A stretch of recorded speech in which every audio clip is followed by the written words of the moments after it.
Ouais, pas stabiliser.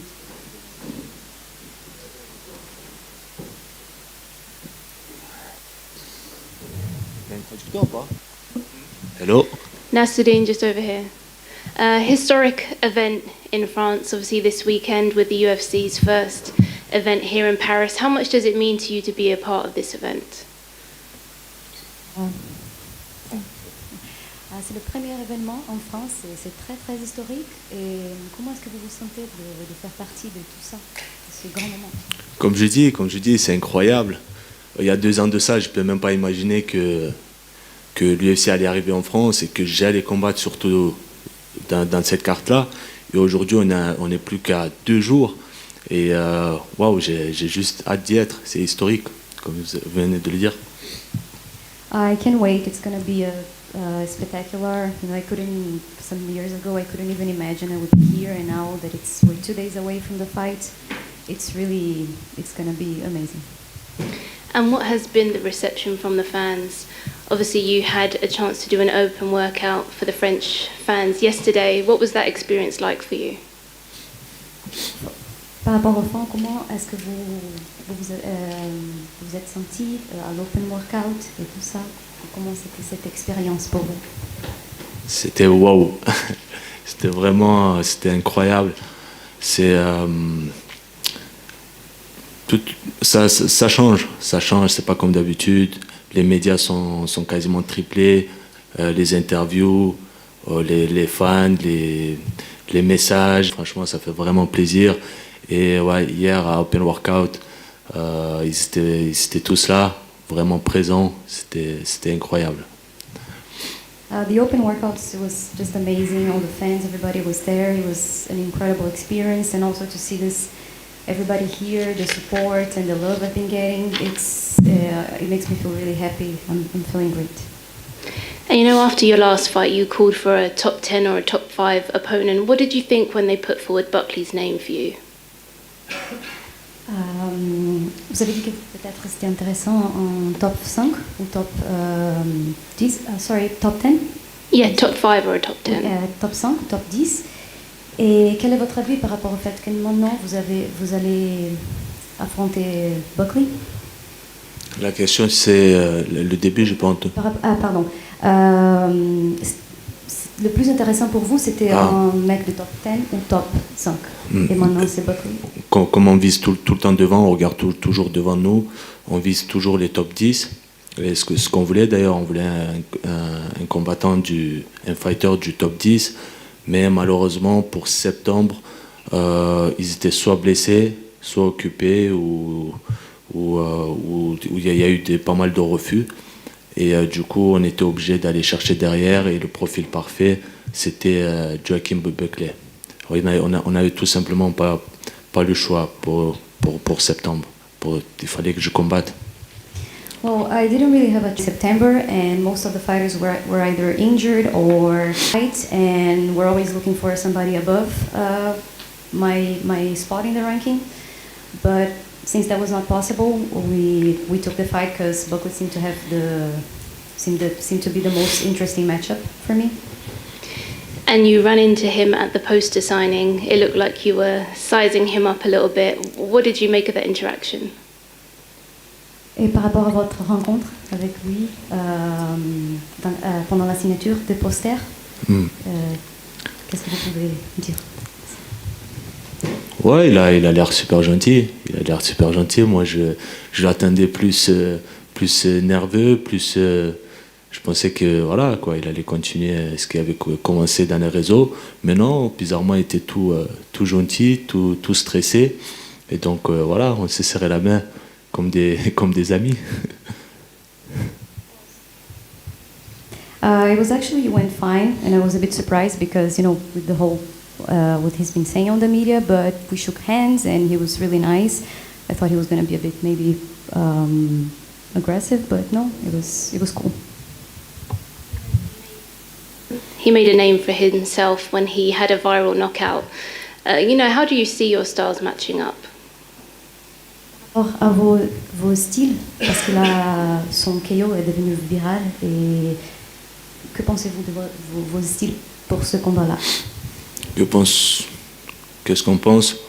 C'est un adversaire agressif qui avance tout le temps, qui a pas mal de finish. Et moi aussi, de l'autre côté, je suis agressif. On est des finishers, quoi. Et si on prend les deux combattants, les styles des deux combattants, on peut voir que le combat n'ira pas à la décision. We're both finishers, so he has KOs, and so do I. So when you have a fight like that with two guys like that, for sure the fight won't go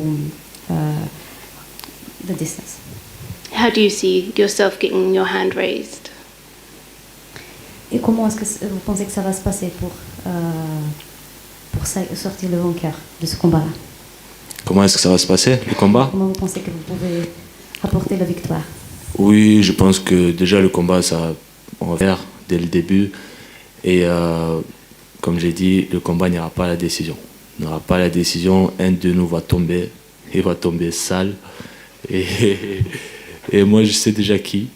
Donc voilà, je vous laisse. It's going to be a war from beginning to end, and one of us is going to go to sleep, and I can tell you that who it's going to be. Thank you. Nasruddin here. There's been a bit of talk among fans about this fight being on the prelims and not on the main card. I'm just wondering if the placement matters to you at all. Par rapport à l'emplacement de ce combat, ce sera plutôt la carte préliminaire, et les fans étaient peut-être un peu déçus au fait que ce ne sera pas la carte principale. Quel est votre avis? Bien sûr, la déception était là. Je ne vais pas mentir au début, mais après voilà, c'est comme ça. Rien change. On va donner du show dans les prélims. C'est pas grave. Yes, I was a bit disappointed, but it doesn't matter. I'm gonna put on a show no matter what, prelims or not. So that's it. And I believe you fought in France earlier in your career. I'm not even sure if the sport was technically legal then, but I'm just curious as to whether you see it as an advantage to fight at home, or are there distractions that you've had to deal with? Peut-être que vous avez eu des combats en France, et peut-être, c'est pas sûr si c'était légal ou pas. Et vous pensez que c'est un avantage de combattre ici en France ou pas? Honnêtement, j'ai jamais encore combattu en France. J'ai combattu qu'à l'étranger. Et ça sera ma première, et je peux pas vraiment savoir, mais j'imagine que, bien sûr, de combattre devant sa famille, devant son public, ça va que me faire monter vers le haut. La question, c'est si je vais avoir la pression, c'est ça? Si c'est une bonne chose pour moi. Oui, ça peut jouer peut-être. Bien sûr. Contre, si jamais non, c'est une bonne chose. Pour moi, c'est une bonne chose. J'aime bien le public. J'aime bien qu'il y ait le public, et surtout le public qui va me supporter. Et non, ça va être incroyable. J'ai hâte. No, actually, it's going to be really nice. I don't see any kind of disadvantage towards that. This is my first time fighting in Paris, so you have all the support and the love from my fans. So I can't wait to fight, and I really don't see any negative aspects to it. Merci. Nasruddin, tu vas bien? Ça va? Ouais, ça va et toi? Ouais, super. Depuis que tu sais que tu combats en France, est-ce que autour de toi, tes amis, ta famille, ou même les gens qui ne te connaissent pas forcément, est-ce qu'il y a une attente plus particulière que lors de tes combats précédents? Bien sûr, comme je viens de le dire, il y a de plus en plus de gens qui s'intéressent à ce combat-là. Il y a plus d'appels, et même les médias, comme je viens de dire, les médias, les interviews, ça a carrément triplé. Ça change, c'est pas comme d'habitude, quoi. Et tu t'attends à quelle ambiance samedi? Vu comme si c'était hier, c'était incroyable. Je sais pas combien ils étaient, mais déjà que c'était bien rempli, et on les entendait, quoi. L'ambiance était là. Alors imaginez maintenant avec 20 000 spectateurs, et waouh, j'attends le Nassau.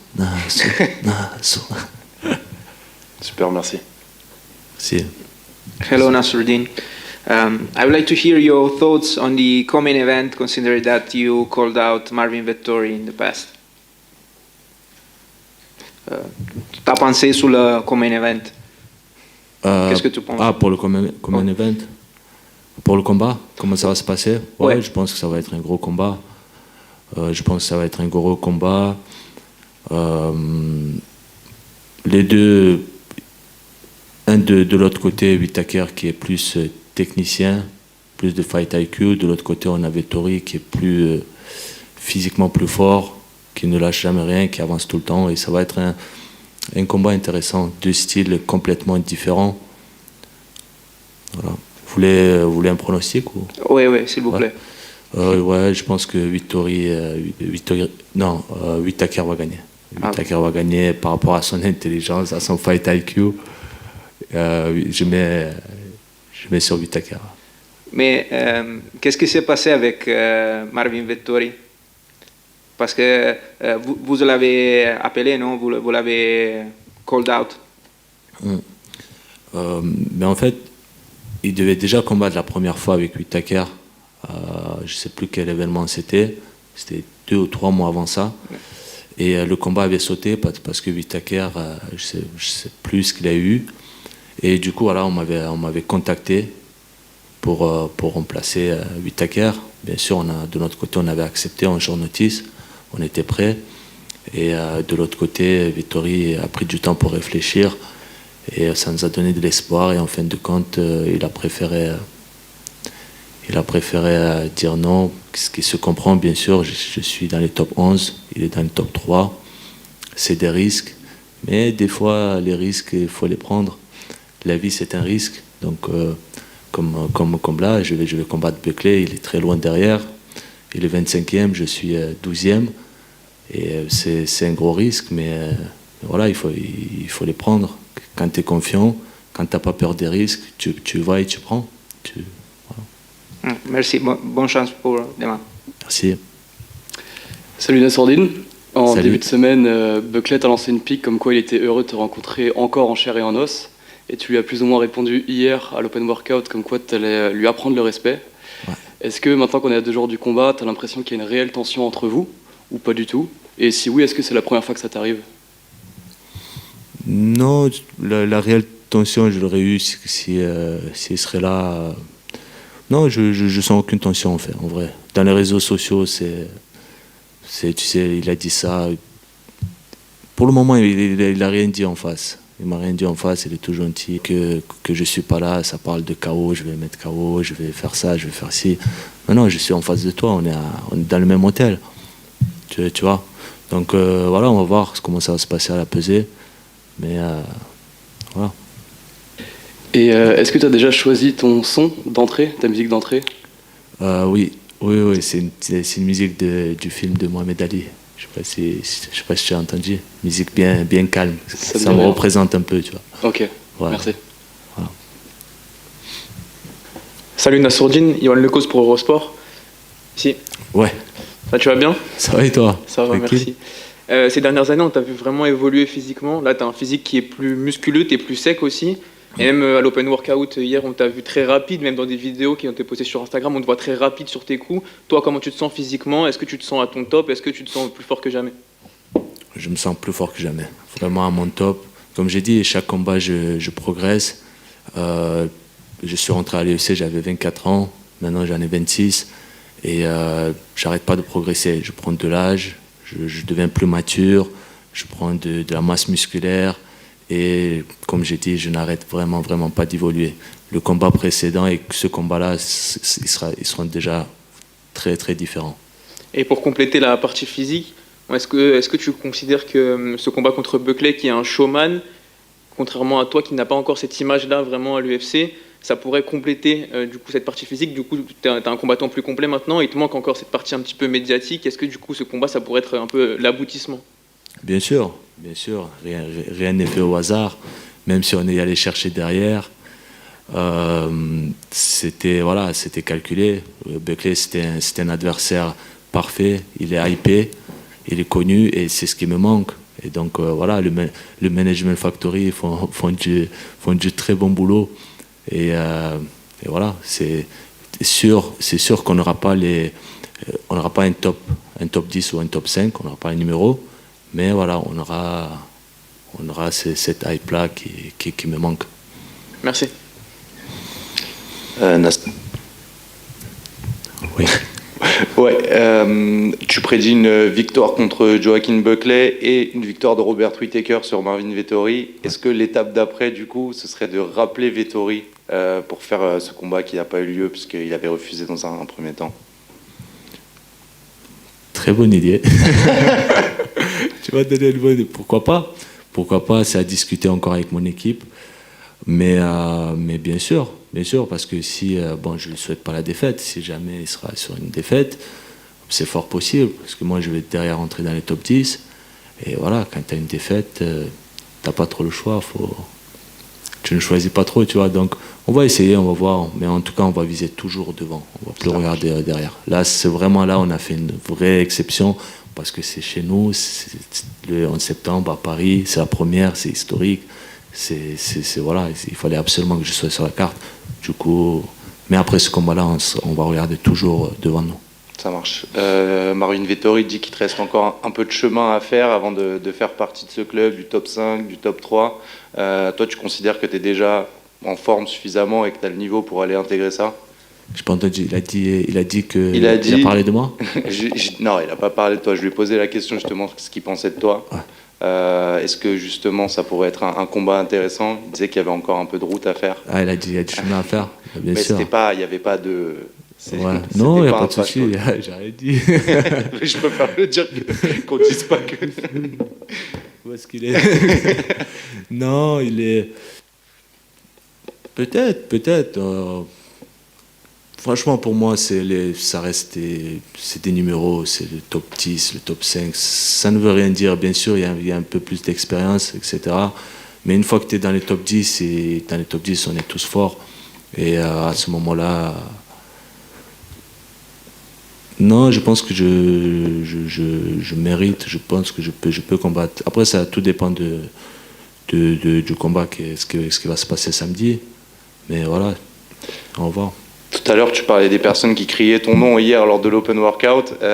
C'était une première pour toi? C'était quelque chose auquel tu t'attendais ou pas du tout? Parce que ça a vraiment été quelque chose de fort. Tu as vraiment été, je pense, la deuxième grosse star après Ciryl par rapport au soutien des fans. Tu t'attendais à ça ou pas? J'espérais ça. J'espérais vraiment ça et c'était au rendez-vous. Franchement, j'ai vraiment apprécié. C'était waouh quoi. Comme j'ai dit, j'aime ça et j'ai hâte d'être samedi. Qu'est-ce que ça va donner samedi quoi? Ça marche. Merci. C'est à toi. Nassourdine, sur votre droite au fond, David Kalfa de RFI, vous l'avez dit, c'est un événement historique à bien des égards pour le MMA français, notamment pour les combattants. Je pense qu'il n'y en a jamais eu autant à l'UFC. Qu'est-ce que ça vous inspire? Et qu'est-ce que ça vous fait d'être un des fers de lance de cette vague de combattants français à l'UFC? Merci. C'est une fierté, c'est un honneur. C'est waouh quoi, comme j'ai dit. C'est quelque chose d'incroyable. Les rêves deviennent réalité. Et voilà, c'est quelque chose d'incroyable. Je pense qu'après cet événement-là, le MMA va vraiment exploser en France. Je pense que tout le monde va entendre parler, ça va toucher à peu près tout le monde. Et je pense que les parents vont inscrire leurs gamins, leurs fils de plus en plus dans les salles de MMA. Ça va beaucoup changer avec l'arrivée de l'UFC en France.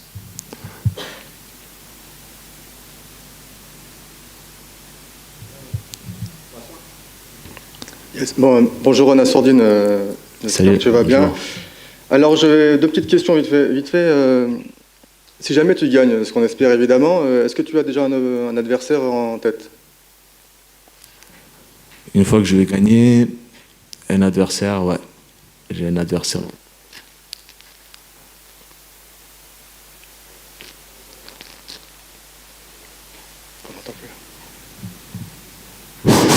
Ah, c'est bon? Ok. C'est bon, vous m'entendez? Ouais. Ouais, j'ai un adversaire en tête, mais je préfère garder ça en surprise. Je pense qu'après le combat, si tout se passe bien, on va sortir les noms. Pas qu'un seul, plusieurs. Voilà. Ok. Sinon, il y aura le combat de championnat dans ta division, donc Israël Adesanya contre Alex Pereira. Est-ce que tu as un pronostic là-dessus? Oui, bien sûr. Ça va être un gros combat. Ça va être. Mon pronostic, c'est je pense que Pereira a ses chances. Je pense que Pereira peut gagner. Ils se connaissent très bien tous les deux. Ils ont déjà combattu 2 fois dans une autre discipline. Et le vainqueur, c'était Pereira. Et cette fois-ci, avec les petits gants, il y a l'expérience du côté d'Adesanya qui va jouer beaucoup. Mais je pense quand même que Pereira, il a plus faim, quoi. Plus faim. Est-ce que tu penses aussi, certains disent qu'Israël Adesanya c'est un peu embourgeoisé avec toutes ses victoires. Est-ce que tu penses qu'il a perdu un peu la niaque? Ouais, c'est surtout à ça que j'ai pensé quand j'ai dit que Pereira il a plus la niaque, parce qu'Adesanya, de son côté, je trouve qu'il est un peu sur la descente. Il fait toujours il gagne toujours, hein, et c'est toujours très fort techniquement, mais tu vois que c'est pas comme avant. Il a plus cette rage-là d'aller chercher la victoire, et tout simplement, ces combats ils deviennent de plus en plus ennuyants, et de l'autre côté, et ça c'est dangereux, parce que derrière il y a des loups, quoi. Il y a les combattants, ils veulent tous ta place, la première place, et Pereira il fait partie. Donc c'est pour ça, je pense que avec Lagnac, il va aller chercher la victoire. Ok, merci en tout cas, bonne chance pour. Merci beaucoup. Yes, good.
Benoit, just over here. Historic event this weekend in France. Can you talk a little bit about your thoughts going into this weekend and being a part of such a historic card? I'm a very happy man because I started MMA in 2019, late 2018 to practice, and I turned pro very early in 2019, setting a long-term goal of taking less than 2 years to go to the UFC. It took me 2.5 years, and I'm a happy man because at the same time the world of MMA shook up the world, especially France, with the UFC and the MMA getting bigger and bigger, and the getting legalized in France. So it wasn't my fight because I came in MMA. Not a long time ago, but it was a fight of a lot of people to get MMA legalized in France. So I'm very happy for all those people that have been fighting to get it there, and proud and a lot of honor to be part of this event. What does this event mean to the French MMA fans, and of course, your French fellow fighters as well? MMA is now very popular for young people in France. So with the visibility of the UFC getting here and all the media being there, I think it's getting more and more popular, all age in France right now. So yeah, it's great. And yeah, for all the UFC fans in France, they are very happy about it. We could see it yesterday at the light training we did in front of the public, and I think yeah, people are going to enjoy it, and I hope it will be as big as it is in London. Definitely. And of course, you've had a change of opponent this weekend. You're now facing Gabriel Miranda. What did you think when you first heard that Christos was out of this fight? You know, I was a bit unhappy because I consider Christos as a good gatekeeper. You know, he has only been losing against top 15 or champions of the weight class, like Oliveira, Thiago Moises, Gilbert Burns, all those guys. And against, he did a very tough fight on a split decision against Drakkar Klose, who just came into the top 15 of my division. So I wanted to test my skills against this guy, but you have to, you know, getting injured is part of the job. We are doing it as a professional. It's you train as much as your body is giving you the opportunity to do. So injury is part of life and it's part of the fighting life. So I'm happy that I'm not the one that got injured. And Gabriel Miranda is a tough opponent as well. So it will be a great fight. And what kind of adjustments have you had to make in terms of the change of opponent? The style are a bit different, but I had a very short camp, so I had to first off to concentrate on myself, on what I had to do to be the best version of myself I could be for this fight. And yeah, last week, the two last week, we did a bit change in terms of sparring partners to get something that is getting a bit closer to Gabriel Miranda instead of Christos Giagos. And Miranda he's making his UFC debut. So did you know much about him before this matchup? We were both part of Brave Combat Federation, with a good organization.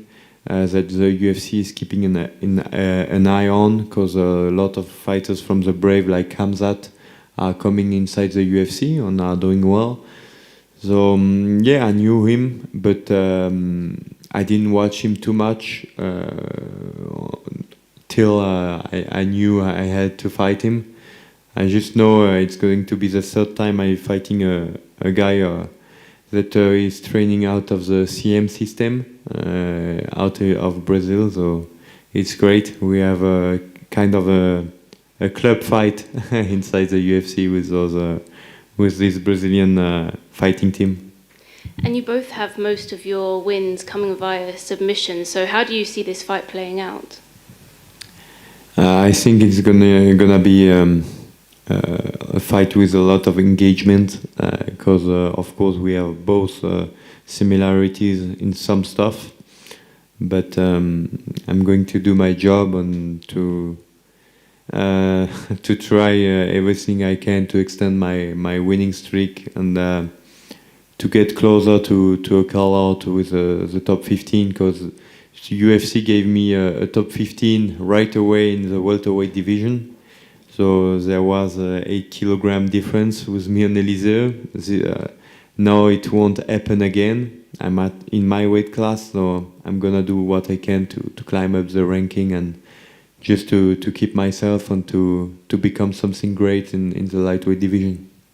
And in terms of obviously you both having submission wins, do you see this perhaps maybe taking place more on the feet? I'm a complete MMA fighter, so it will take place where I want it to take place, because this is the way I fight. I'm the pressure fighter, so we'll see what he can do against that. Maybe we'll weather the storm, maybe not. So we'll see. And what do you think you can expect to see from him on Saturday?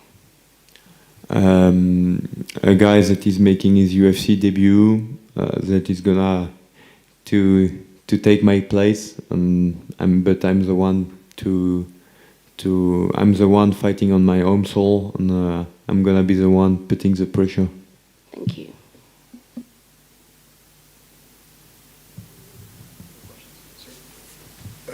Je sais que tu n'aimes pas forcément trop revenir sur ton combat avec Éliseu, mais aujourd'hui que ça fait un bon paquet de temps que tu as fait ce combat, est-ce que tu en ressors des points positifs? Parce qu'au final, tu as tenu tête à un très bon combattant en 77 kilos.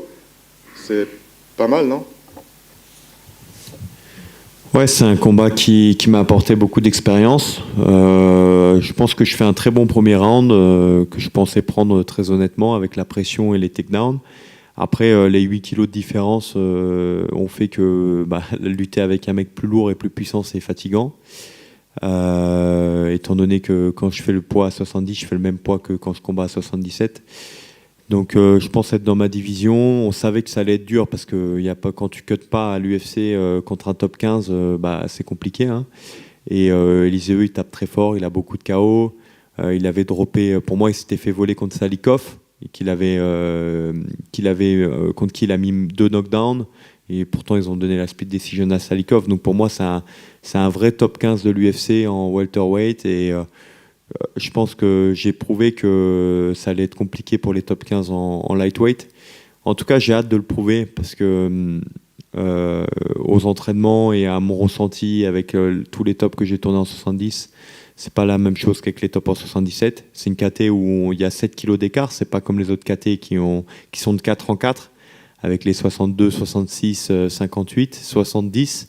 Et après, il y a direct 70, 77, donc ça fait des gros écarts en termes de puissance. Non, j'ai juste hâte de trouver ce niveau d'opposition, mais dans ma catégorie de poids pour pouvoir vraiment me tester et pour pouvoir me tester au même niveau de poids et avec des compétences égales. Là, je suis vraiment concentré sur Gabriel Miranda parce que le prochain test, c'est lui. Et au niveau de la concentration, justement, on sait que tu t'es marié donc, le week-end dernier, félicitations. Est-ce que tu veux quand même réussir à rester concentré sur ce prochain combat? Alors, j'ai la chance de pas que avoir eu la vie de combattant professionnel et d'athlète comme expérience de vie. J'ai été dans les forces spéciales pendant 5 ans, donc je suis capable de mettre mon cerveau off, de switcher d'un domaine à un autre. Donc en fait, j'ai switché en mode mariage pendant 72 heures et je re-switch en mode God of War quand il faut, donc il n'y a aucun souci là-dessus. Benoît ici. Est-ce que tu penses qu'avec cette soirée samedi, l'UFC, le MMA en France, du moins, va franchir un nouveau cap pour installer définitivement en fait le MMA dans notre pays? Clairement, l'UFC, comme j'ai dit à beaucoup de médias, c'est le joyau de la couronne, c'est l'organisation numéro 1. Je pense que les gens qui disent je veux pas aller à l'UFC, c'est des menteurs. Tout le monde veut aller à l'UFC et veut y arriver à un moment donné dans sa carrière. C'est un objectif pour un combattant de MMA. Et parce qu'en fait, la visibilité que te donne l'UFC est outrageusement au-dessus de toute autre organisation.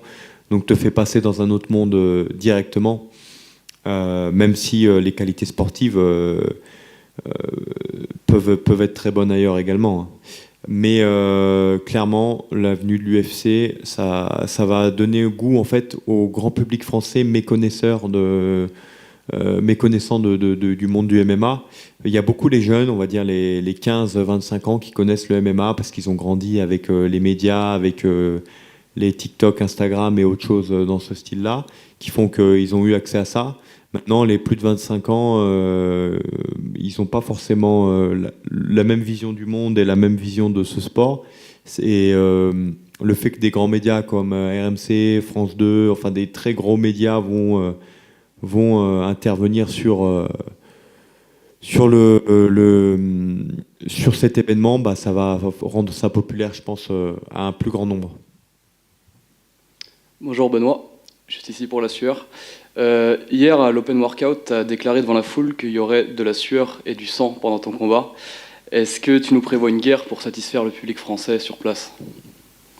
Bah écoute, c'est ma manière de combattre, elle est comme ça. Pour le moment, on change pas du jour au lendemain. Donc, et j'ai vu que c'est un combattant aussi qui aime mettre la pression. Donc forcément, deux mecs qui aiment mettre la pression, on va voir qui va couler le premier. Ça reste du sport de combat, donc tout peut arriver. Hein. On l'a vu avec Leon Edwards contre Ousmane.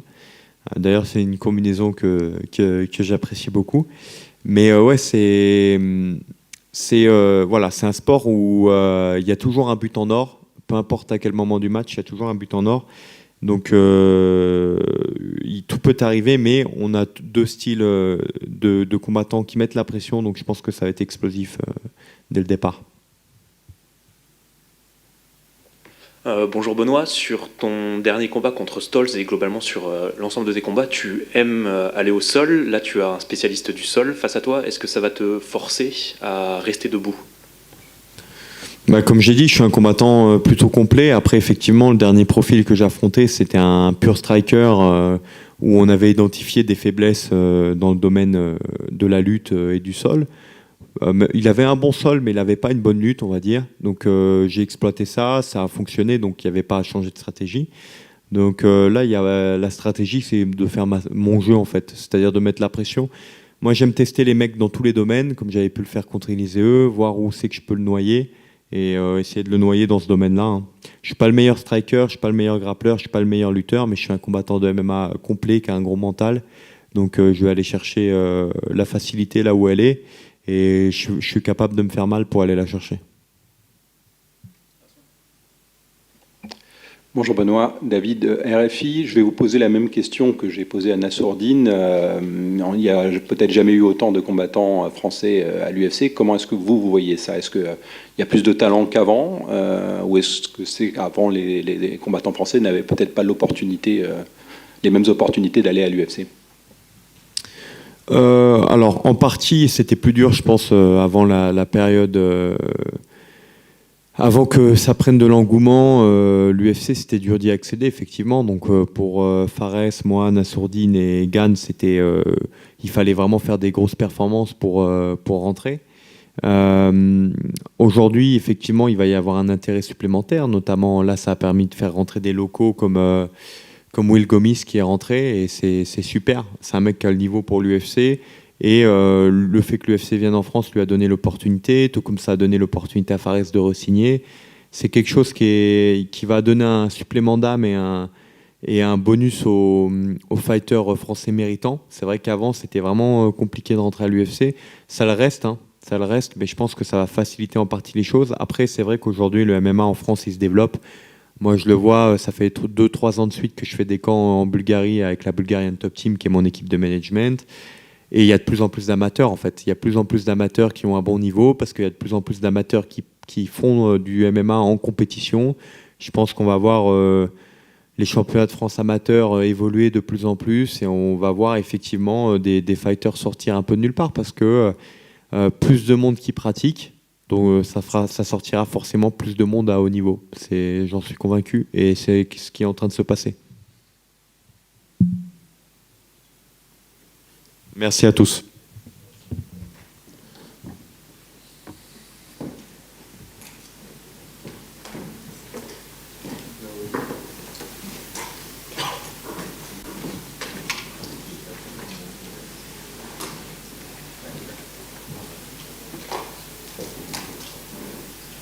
Joaquin Buckley next.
Raheem, welcome to just over here to your right.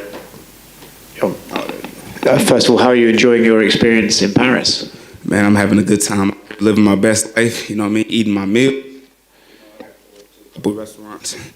And just enjoy myself, you know what I mean? And a lot of people here, when I landed in Paris, was showing me a lot of love from the airport to the hotel, out in the streets, man. So I'm getting a lot of embrace and warmth from here, so I'm enjoying myself. You're a little bit surprised by that, not only just that you're being recognized in another country, but the fact that you're being recognized and being, you know... Embraced? Yeah. I think people really like my personality, the way I come off. And they know that I'm here to perform and show out, you know what I mean, in a first event in Paris. So I think everybody's excited just to see what I'm about to bring. Yeah, last fight as well was an amazing fight. The fans were going crazy. Is that just something that, you know, you're basically going to build your own brand off? Like, look, you can put me in against anyone and I'm going to make it an entertaining spectacle for people to go crazy over. Yes, sir. Every single time. So what do you... Mike's a bit... I don't know what's going on with Mike. What are you expecting out of this fight in particular? How do you think this one's going to go, and how do you think you're going to perform in there on Saturday? I think I'm just going to get my hand raised, and my performance is going to speak for itself, you know. So, you know, I don't know exactly what to expect, but I know it's going to be exciting. Just over here. This is your first time fighting in Europe, right? So what kind of adjustments have you had to make in terms of the travel time? I haven't made much adjustments, to be honest with you. So my flight was a little later, around 6 o'clock. You know, it's like a 7-hour difference where I'm from.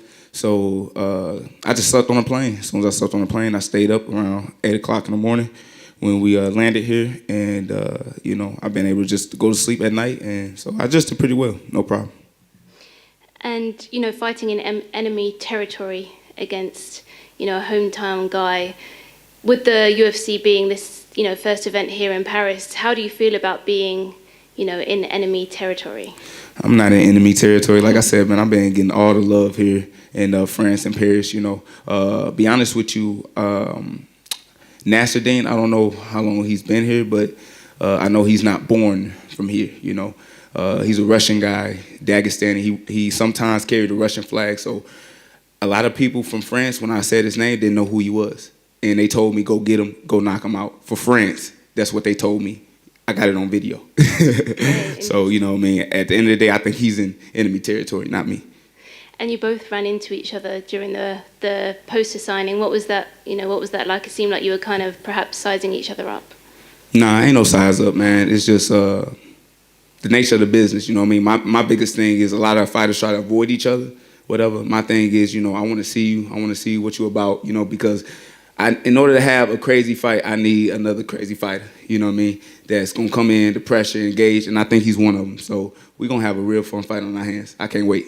Yeah, definitely. And, you know, he's coming off of 2 finishes. So how do you think your styles are going to match up on the night? Finish. Somebody getting finished, you know. So my thing is having the skill, having the experience, and just having a will. Whose will going to be stronger, you know what I mean? And who's going to break first is the person that's going to fall. What do you think gives you the edge over him? I don't know. I think my mentality. I think a lot of fighters don't have the belief like I do. Some, it's like a 1%, you know what I mean? Shout out to Leon Edwards, you know what I mean? Like non-stop and always fighting until you get your opportunity. Like, I feel like you always got a chance in the fight. Even if you lose, you always got a chance, you know what I mean? If it's 1 second left in the fight, you can always win as long as you continue to fight, you know? And I feel like a lot of fighters don't have that mentality. Once they losing like 2 rounds, they just give up and like, all right, let me survive and make it to the judges at least and not be a highlight reel. But for me, it's like a loss is a loss. So if I fall, I fall, you know what I'm saying? But I'm going to keep fighting on. And what do you make of Leon Edwards capturing the welterweight title? Hey, good for him. Rocky story, baby. That's it. Is that the kind of story that perhaps inspires you at all? Of course. I'm on the same mission, just like him. So he accomplished his, I need to accomplish mine. And you know you're on a 3-fight win streak since your loss to Alessio. You know, what can you put that success down to? The layoff that I got against Alessio. I still been one of the most active fighters since being signed in 2020 with 8 fights, 5-2, you know, majority knockouts with 4 knockouts here in the UFC. But that layoff that Alessio gave me was good because I had to get my schedule together because I wasn't training full time and I was still trying to figure things out with my coaches and gym and then, you know, taking care of my grandmother, having a baby and stuff like that. So once I got the schedule together and I got, you know, my solid foundation back home, everybody was working together to allow me to be able to leave to Michigan to go train. Yeah, I'm a problem now. And you both, yourself and Nasruddin, both see this being a war on Saturday. How do you see yourself getting your hand raised? Like I told you, I can't really predict necessarily the outcome, exactly what's going to happen. You know what I mean? I would like to call myself Mystic Mansa, but I ain't got that type of power. But whatever he gives me, whatever openings that he shows, I'm going to expose and I'm going to take it. You know, so, but I do see my hand getting raised at the end of the day. Thank you. Mm-hmm. Walking back here. I asked him this question as well. There was a fair amount of chatter online about this being a prelim and not the main card. Yeah. You know, what were your thoughts on being on the prelims? Were you disappointed at all? No. Like I said to Brian once I found out, because they was like, bro, you going to be on the main card. It's just like they switching up the lineup. I was like, nah, I'm on the prelims. They posted, they put it up there. I'm on the prelims. But my thing is I'm not disappointed because I'm in a place where I get to enjoy myself. So once the fight is over with, I could just sit back and relax. But for Nasruddin, I don't know if he feels any type of way. I feel like he would more than I would. I'm not ranked, you know what I mean? So me fighting on the prelims ain't going to do nothing for me, you know. But him being ranked, him being so-called from here, you would think that he'd have a problem, you know. But my opinion, this is probably going to be one of the most exciting prelim fights ever, you know what I mean, and most watched prelims for the main event, yeah. So I feel like the numbers is going to go up like crazy once we get out there. Having said that, does seeing the response from fans asking for this to be on the main card, does that give you a nice little ego boost of sorts? No ego boost. It just shows me that people love to watch me fight, period. Like I said before. Like when I touched down in Paris, man, that's the first thing they ask me, like, is who I'm fighting, when I'm fighting, and all them other things, and what I'm going to do and how I'm going to knock somebody out. So I think everybody's just always excited of what I'm going to bring and just, you know, always want to see me. So, yeah, no confidence boost. It's just always been this way. And, you know, you will get to stick around and watch the rest of the card, I guess. Who's your pick in the main event? My pick in the main event? Man, it's hard, bro. Them heavyweights. Take one shot. Ciryl Gane, he's good. He moves well for a heavyweight, very athletic. You know, footwork is amazing. But Tuivasa is just a goddamn beast, bro. And all he needs is one punch, you know what I'm saying? I think, what do he say? If I dink him, I sink him. I believe him, so I got my money on Tuivasa. All right, thanks very much. Best of luck. Hey, Joachim. You mentioned Alessio Di Chirico before. Are you and him on good terms now, or is there still any... I'm sorry, who? Alessio Di Chirico. Oh, what about him? Are you on good terms with him? I don't know what you mean. Like, is there animosity? There's never been. There's never been any. Yeah. So I have no problems with Alessio. He's a fighter just like I am. You know, we all compete, you know, and without competition, we can't feed our family. So, you know, at the end of the day, he signed a contract, I signed a contract. He was the man that won that night, I was the man that lost. That just is what it is, you know what I'm saying? Thin line between winning and losing, you know.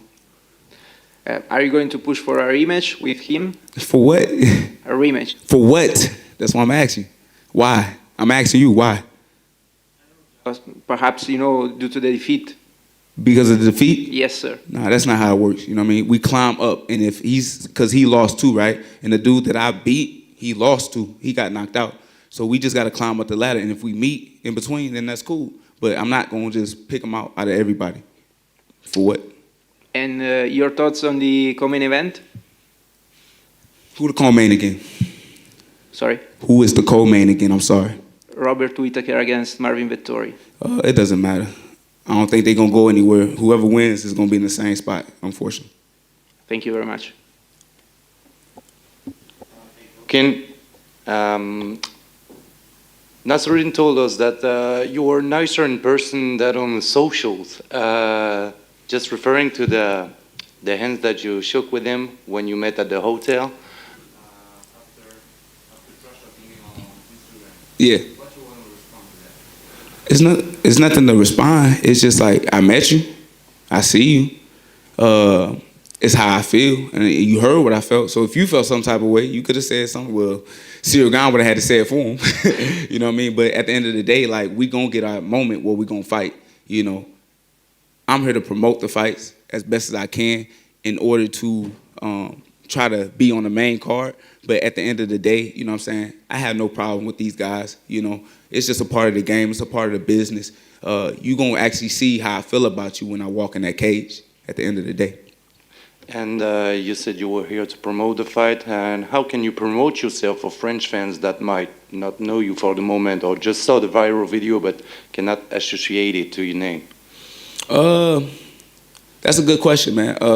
If they haven't already recognized me from that kick, I feel like the best way to promote myself to the France audience is the people that already know me, you know. So me connecting and me going outside of, I forgot where I was, but, you know, I was in the middle of like this strip, whatever, downtown. I wouldn't call it Paris, but, you know, I was downtown near the hotel, and I got a lot of embrace and I got a lot of love for people just migrating, just for me watching me hit pads, you know what I'm saying? And that alone will people talking because they know who I am, and then like it's gonna work on its own because organically people gonna talk about me in France, and that's how I promote myself. It's with the people that's from here. You understand what I'm saying? Yeah. Word of mouth and.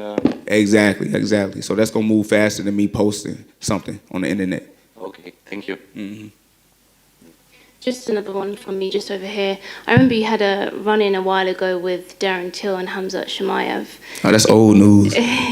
Is that, you know, obviously if you get the win on Saturday, is a fight...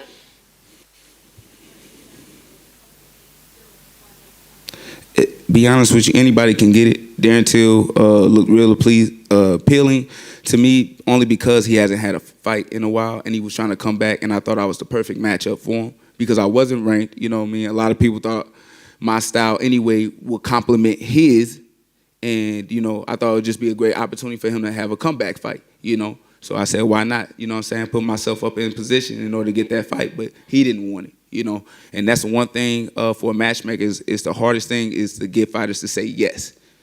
The UFC has gave me every fighter, and I've accepted it. I haven't declined not one fighter, period. And I know you said that run-in was old news, but how do you see Khamzat Chimaev doing against Nate Diaz? I feel like Khamzat more likely is going to win that fight, but you can't count Diaz out, you know what I mean? Definitely if you can't knock him out, you know what I mean? He's going to continue to fight, continue to walk forward, and if it's a 5-rounder, which I believe it is, Khamzat, you know what I'm saying, he better try to get that fight done early. Thank you. All right, appreciate it.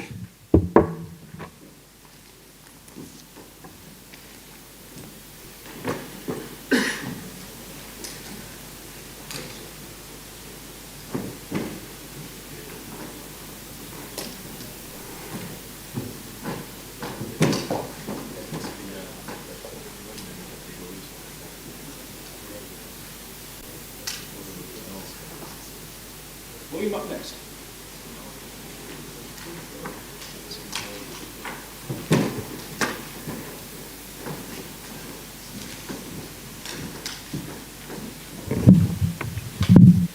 Hello.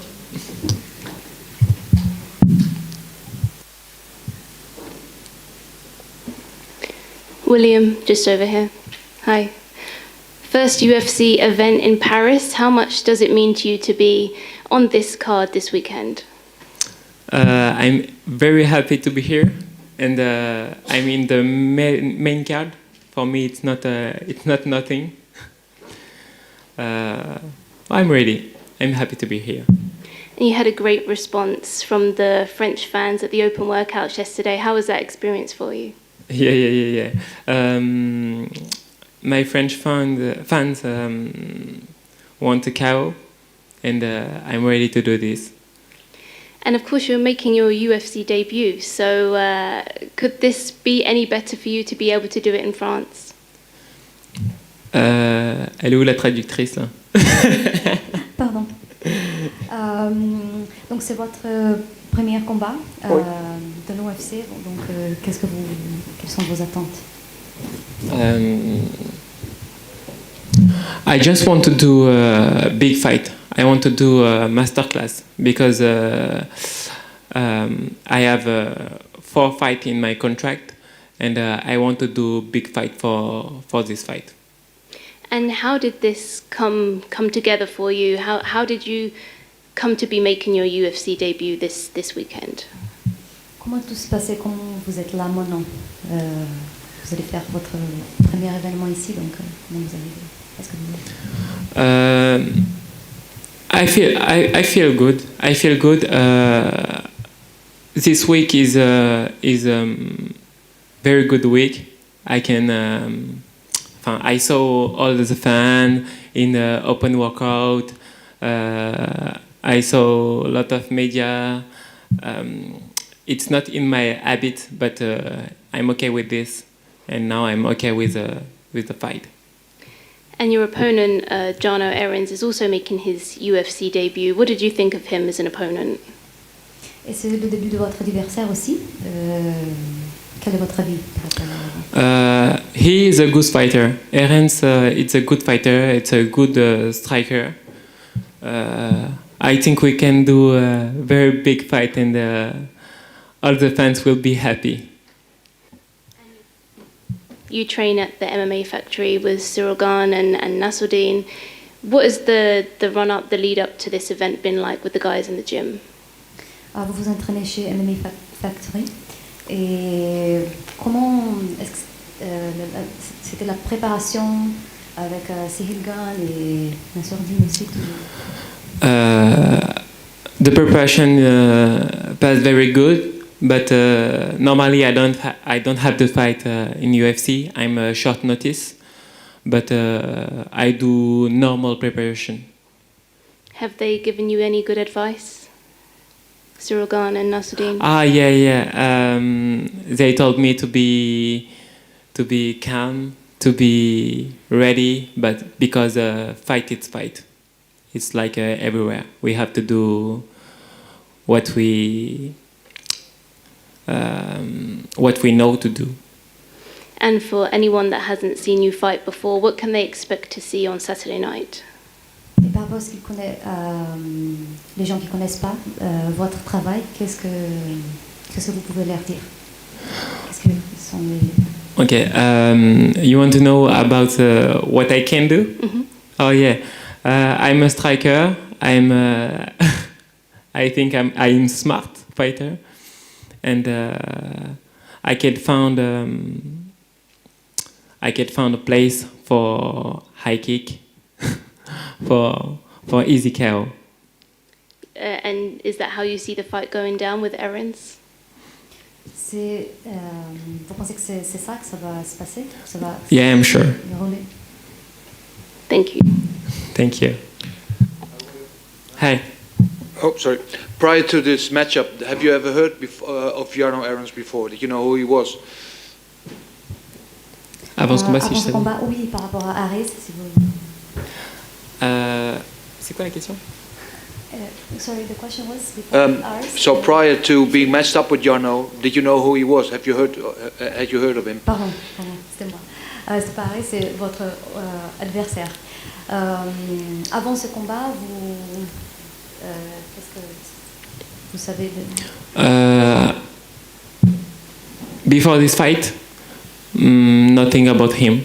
No, I don't know him. No. What do you know about him now? Just he is a striker. He have a good punch. That's all. That's all. All right.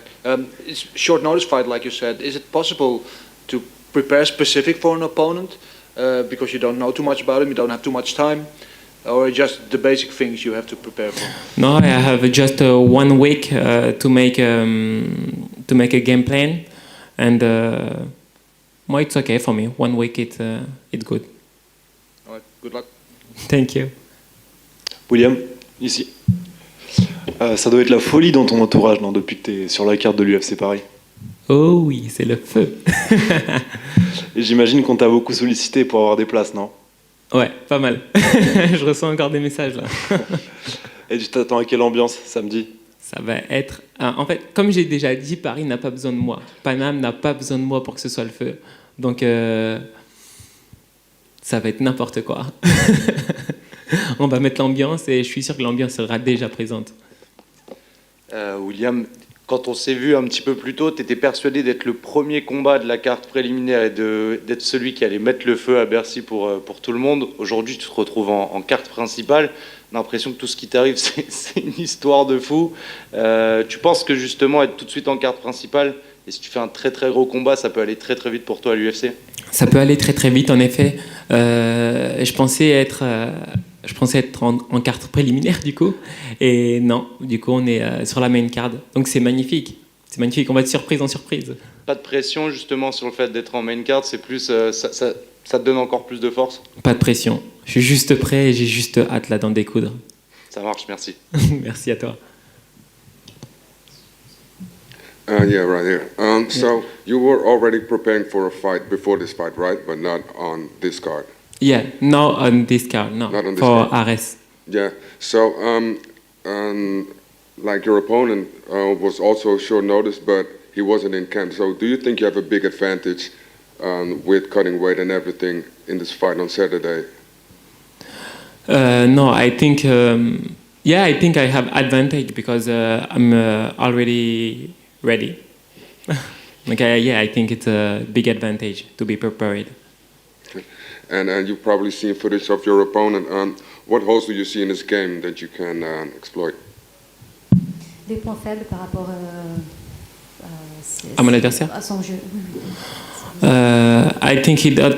Comment on dit point faible du coup? His weaknesses. He don't have a lot of weaknesses, I think, but I'm just better fighter. Okay, thanks. Thank you. William here, right here. So we hear much about octagon jitters, the nerves going into a fight in the UFC for the first time. How are you feeling this week in terms of your nerves, the excitement? No pressure. I just feel good, and I'm happy to live this moment. I'm just happy.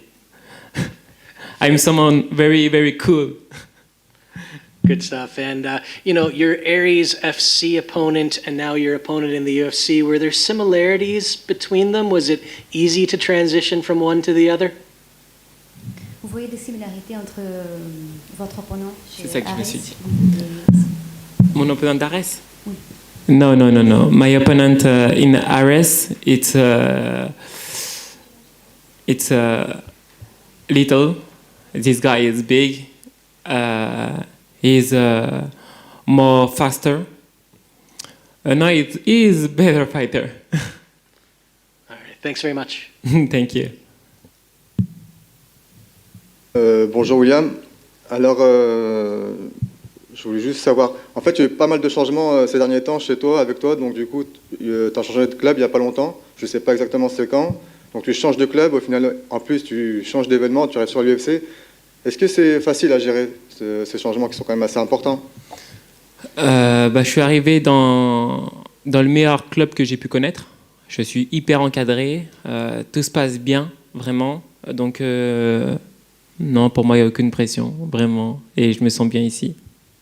Juste pour info, ça fait combien de temps que tu es arrivé au MMA Factory? Ça fait moins d'1 an.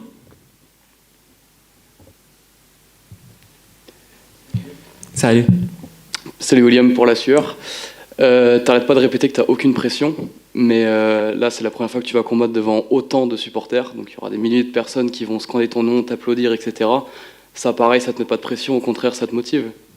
Ça me motive beaucoup. En fait, le truc c'est que j'ai vu à l'open workout de hier que le public en fait était tellement chaud qu'en fait ils me transmettent leur force. Du coup, autant dire que l'open workout m'a aidé en fait, vraiment. Ils m'ont transmis leur force et je me suis dit mais en fait c'est pas de la pression, c'est que de l'amour. Et voilà. Salut William, Johan Lecause pour Eurosport. C'est vrai que comme on dit depuis tout à l'heure, tout s'accélère très vite en ce moment pour toi. On parle du passage au MMA Factory, passage à l'UFC maintenant, tout ça à ton très jeune âge. On dirait on répète partout que c'est surprenant. Pourtant, toi, on a l'impression quand même qu'il y a un gars qui te suit avec une caméra. T'es bon médiatiquement, t'es souriant, tu passes bien la caméra. Finalement, t'es quand même quelqu'un qui sait ce qu'il fait. Oui, oui, oui. Bah, tu sais, des fois, je souris tellement que des fois, je peux paraître bête, mais je suis pas si bête que ça. Et c'est vrai que ça va vite. On peut dire mon jeune âge, mais je pense que l'âge, c'est qu'un numéro. Et au final, je pense avoir la maturité pour être là. Merci. Merci à toi. Bon, tu connais le roster de l'UFC dans ta division. S'il y a un combattant que tu devais affronter, que tu aimerais affronter, ça serait qui? Tous. Je les veux tous.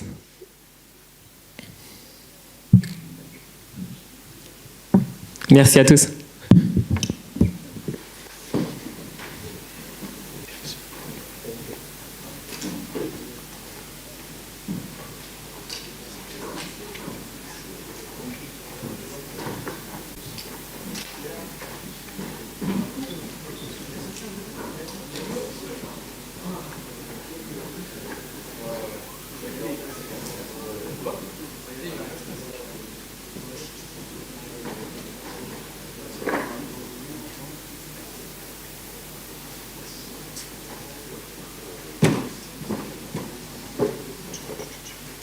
Just take off the side.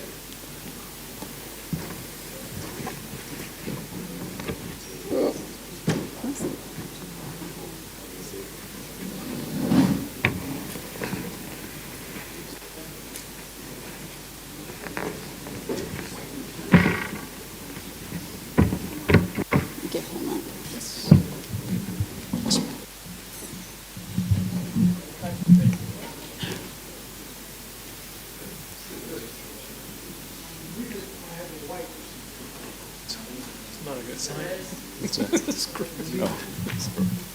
Cannot believe it. Yeah, mate.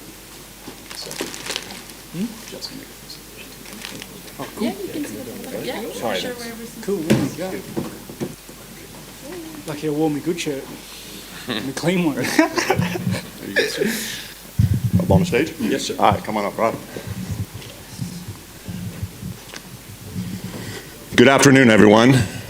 My name is Jeff Nowitzki. I'm the UFC's Senior Vice President of Athlete Health and Performance. And my main duty at the UFC is I oversee our anti-doping or drug testing program, one that is universally recognized as the most comprehensive in professional sports.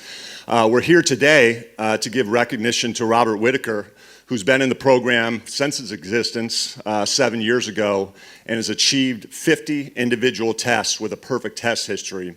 A few years ago, we started giving this recognition for situations just like this, so we can go into a town, into a country, and tell people about what these athletes go through to show the world that they're clean.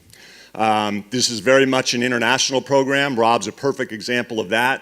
In Australia, the United States Anti-Doping Agency, or USADA, runs our program, but they contract out with other national anti-doping authorities. USADA, Australian Anti-Doping Authority, tests Rob most of the time. Here in France, we actually have AFLD, France's National Anti-Doping Authority, make collections from our French athletes. They'll actually have a presence at our fight on Saturday. In terms of Rob, you know, I like looking as I give these presentations to how these athletes has performed, and I don't think there's any doubt. You look at his success that has come under this program.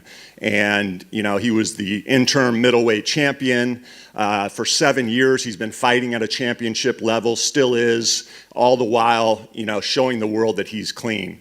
The real strength of this program is that these athletes are subject to testing 365 days a year, literally 24 hours a day. It's no advance notice testing, so the athlete doesn't know in advance that a tester's coming. The UFC doesn't even know in advance that the tester's coming. And when you put, you know, together over a 7-year period, 50 perfect tests, I don't think there's a better example, you know, of a clean athlete. You know, I spent some. Prior to coming to the UFC, I actually spent some time in this country. I was a federal agent in the United States and actually investigated professional cycling here, specifically Lance Armstrong and the U.S. Postal Cycling Team. And I don't think there's any doubt of what came out of that investigation, probably the biggest fraud and cheater in the history of sports. Well, you can't say that about the UFC athlete, and you can't say that in any way, shape, or form about Rob Whittaker. He's put a body of work and a body of evidence together, both performance in the octagon and outside in this anti-doping program, showing that he's done it with two things, what he was born with and a tremendous, tremendous amount of hard work. So Rob, congratulations on this. 50-time jacket here. I thought maybe you put the Bobby Knuckles on the thing, but you wanted the Reaper there, huh? That's my name. Yeah. It looks great, my man. Congratulations and thanks for everything, man. Appreciate Really appreciate it. Jeff, see if you guys pose for a picture. Okay. Cool.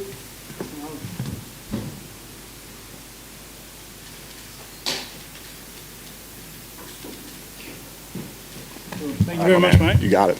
Rob's going to go up here, but I'll be available after if anyone has any questions about our program. Happy to answer that and any questions you guys may have. Thank you. Thank you, Jeff. Robbie, just 1 second. Let me just square away.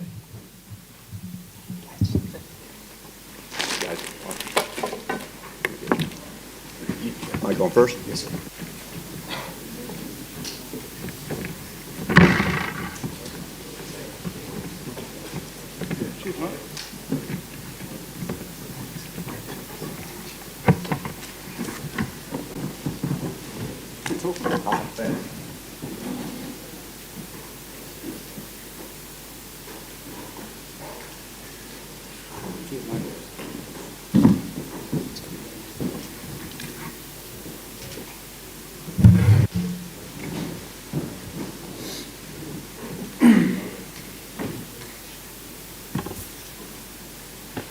Well, congratulations on the new jacket. I'm curious what that means to you and what it means to your legacy to be able to say, look, 50 tests, no issues.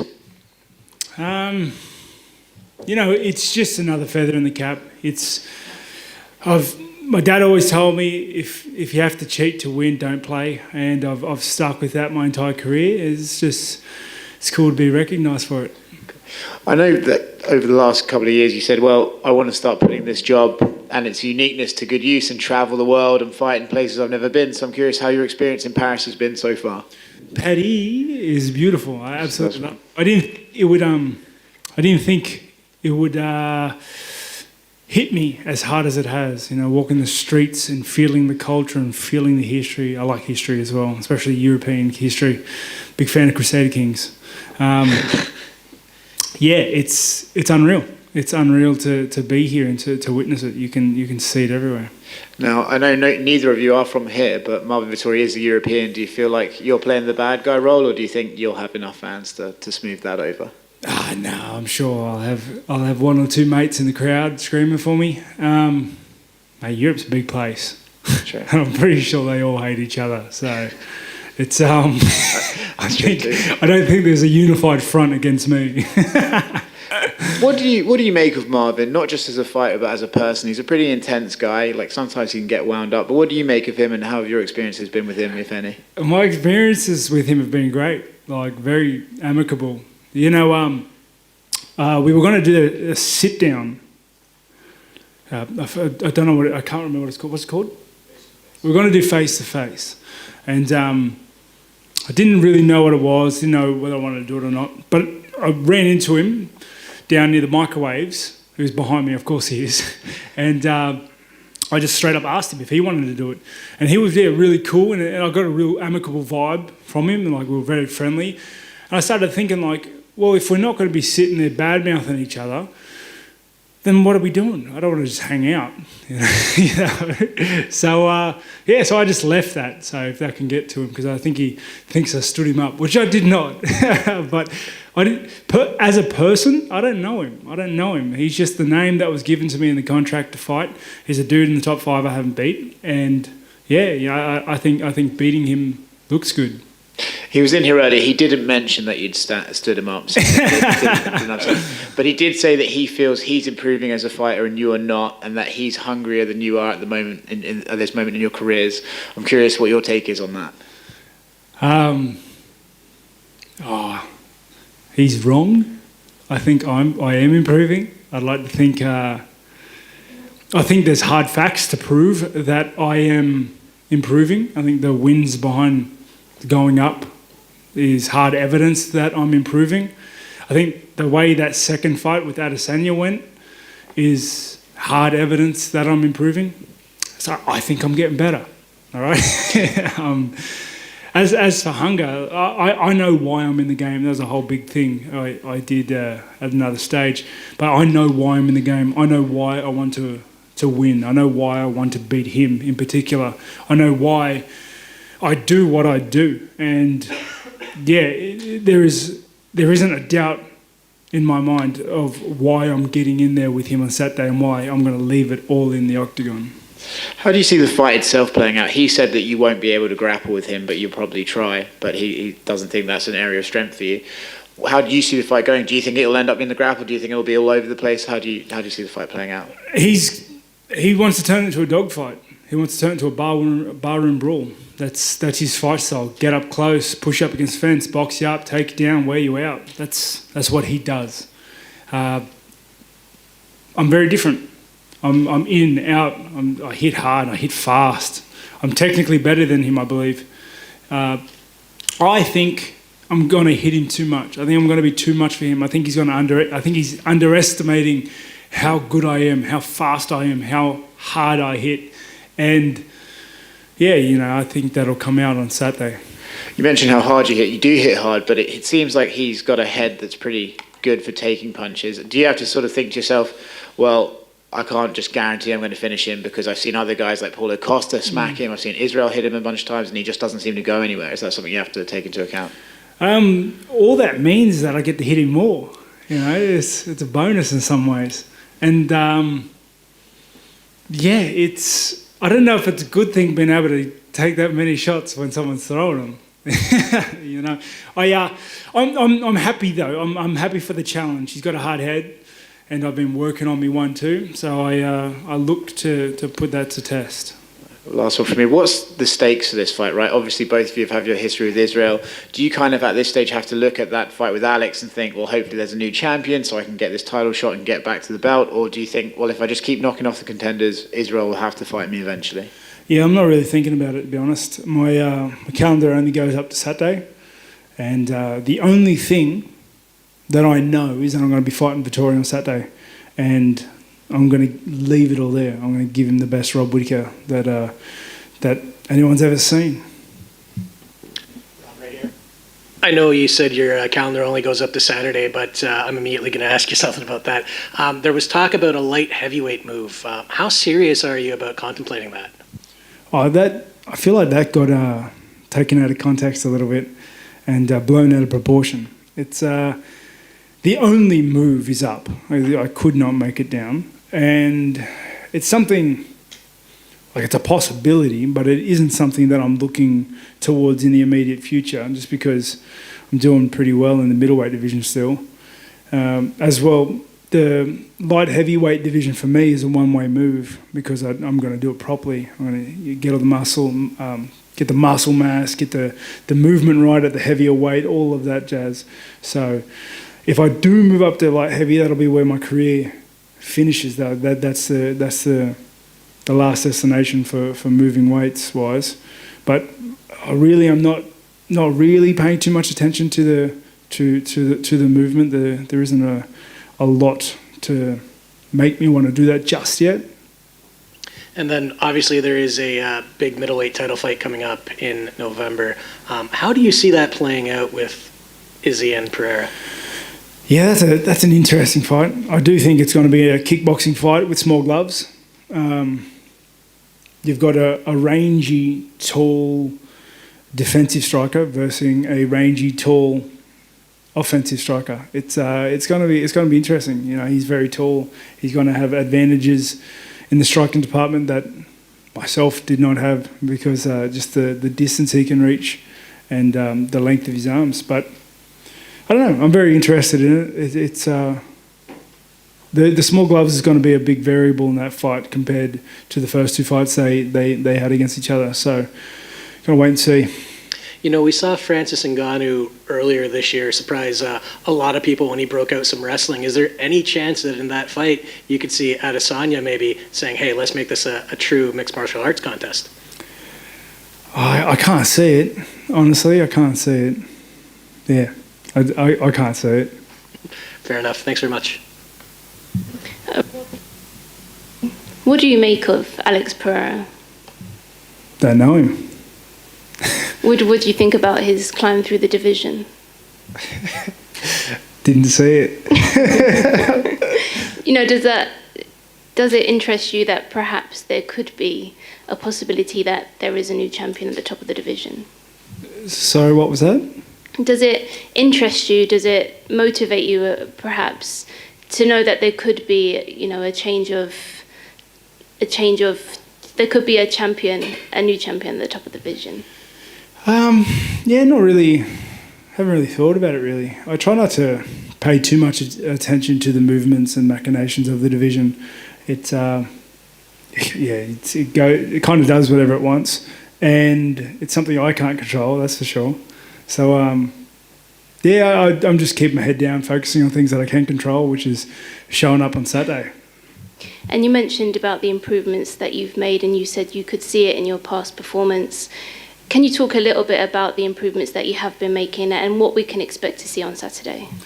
I'd like to think I'm a little bit faster, a little bit stronger. I like to think I've got the weight cut and the rehydration, refueling process a little bit better. I'm a little bit happier. I have a little bit more experience. I just feel holistically better, and that's inside the octagon and outside the octagon. I just feel like I've really hit a real fine form of balance in a lot of different aspects, and it's all kind of just coming together. And of course you were supposed to fight Marvin back in Singapore, but that couldn't go to plan. Can you talk a little bit about why that couldn't go to plan that time, and do you feel that perhaps this time around in France it's worked out better for you? It's worked out better in the sense that I get to go to France. Really, really, really cool. I tried coming to Europe to fight in Europe years ago before the pandemic with Till, but finally made it. Very, very happy because being an international fighter, one of the best things is fighting internationally. So I'm glad it gets to live up to that. In terms of the fight in Singapore, I would have loved to have fought there. I still went there as a guest fighter. It was amazing and electric. It's an amazing place as well. But the injury, I had the injury before the Adesanya fight and it just dragged on. The fight didn't make it any better. And it just didn't heal in time. So I did the right thing, pushed the fight back, and here we are. Thank you. Hey Rob, over here. Just quick question, with you being from the same continent as Tuivasa, is there a connection between you two in this experience of UFC Paris, as it's the first time in here? Are you talking and sharing your both experience? No, not really.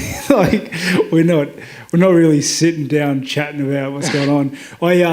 I don't know about him, but I'm cutting weight, and the last thing I want to do is sit down and have a cuppa with someone, just reminiscing about what we've done in the week. It's no, we're really close. We're friends. It's the best I've seen him, which is good to see. Yeah, Paris is. Everything you're saying, I've done with my wife. Not so much Thai. And did you got some French fan love when you were walking in the streets for the UFC this week? I haven't left the room too much this week. This week is cut week, so the calories are kind of low. Everything is just very much by the number. It's just, it's different. I'm in work mode now. I just stay in the room, head down, make the weight, then I'll eat some food and relax a little bit. But the times that I did leave last week, that is, I got some fan love. I got some people that wanted photos with me, and it was cool. It was a trip to see that I have fans so far away from home, and it was really cool. And have you got a message for the French fans just to preview your performance on Saturday? Yeah, just to all my French fans, I hope you pay attention to my fight. It's going to be, honestly, I do believe you're going to get the best Rob Whittaker, and I believe the best Rob Whittaker beats the best Vettori. So that's what I look to bring on Saturday. You have a beautiful country, and I'm enjoying it. Thank you, Rob. Good luck. Yeah, well, your opponent spoke about your progress as a fighter and development, and he didn't think you grew a lot, but if you turn it around, do you think that he developed himself positively in the last couple of fights? Hold on, what did you say about the grow? Did he say I didn't grow? He said that he grew and that you're... Oh, he grew and I did not grow. Yeah. So the question is, what do you think about his skill set? Do you think that he grown or... Oh, I think... Yeah, he's...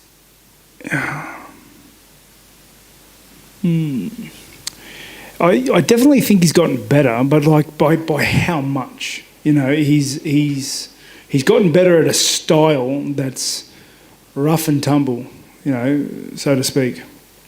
It's very hard to gauge, especially when his style relies so heavily on being able to outlast, take the damage than your opponent. You go how do you get better at taking shots? You know, you know what I mean? It's not that that's all he does, but I do think he's gotten better. It'd be crazy for him not to have gotten better. That's what everyone in the sport at the higher end of the division has to do, because everyone below us is hungry and wants to take our spot. So you have to stay ahead of the game. You have to keep evolving. You have to keep getting better. I believe I've gotten better. I believe he's gotten better. I believe that I'm better than him. That's more or less it. Last question. After this fight, are you planning to go around Europe and visit other countries and cities? Yes, to an extent. So I got another day here in Paris, which I'm going to get revenge on every bakery I walked past on the whole last week that I was walking down Bercy Village. It's just the smells are killing me. I'm going to go down there and run havoc, and then I'm heading to London for 3 days. To just soak that in, then I've got to head home. I've left my 3 young kids with my grandparents, and I think by the end of this stint they're going to be a little weathered. So I've got to head home. Thanks. So easy. Thanks, guys.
Hello everybody, bonjour tout le monde. Ciryl, just over here. Yes. Headlining a very historic event this weekend in France. Can you talk a little bit about your thoughts?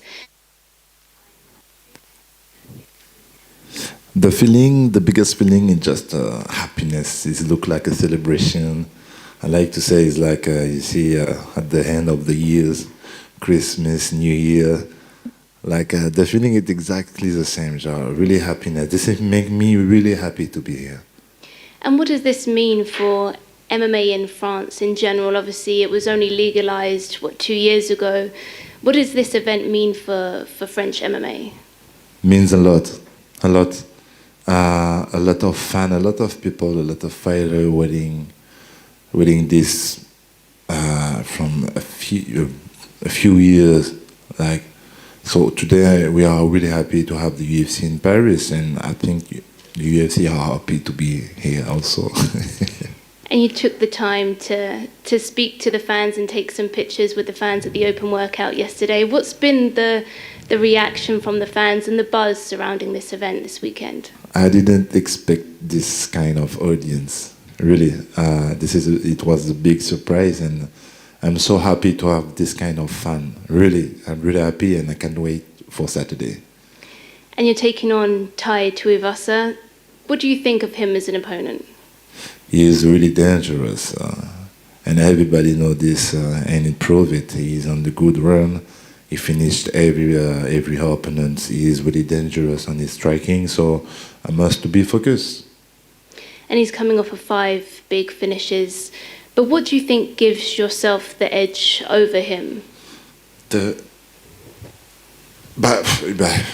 Bon gamin style, like the footwork, manage the distance, touch and never get touched.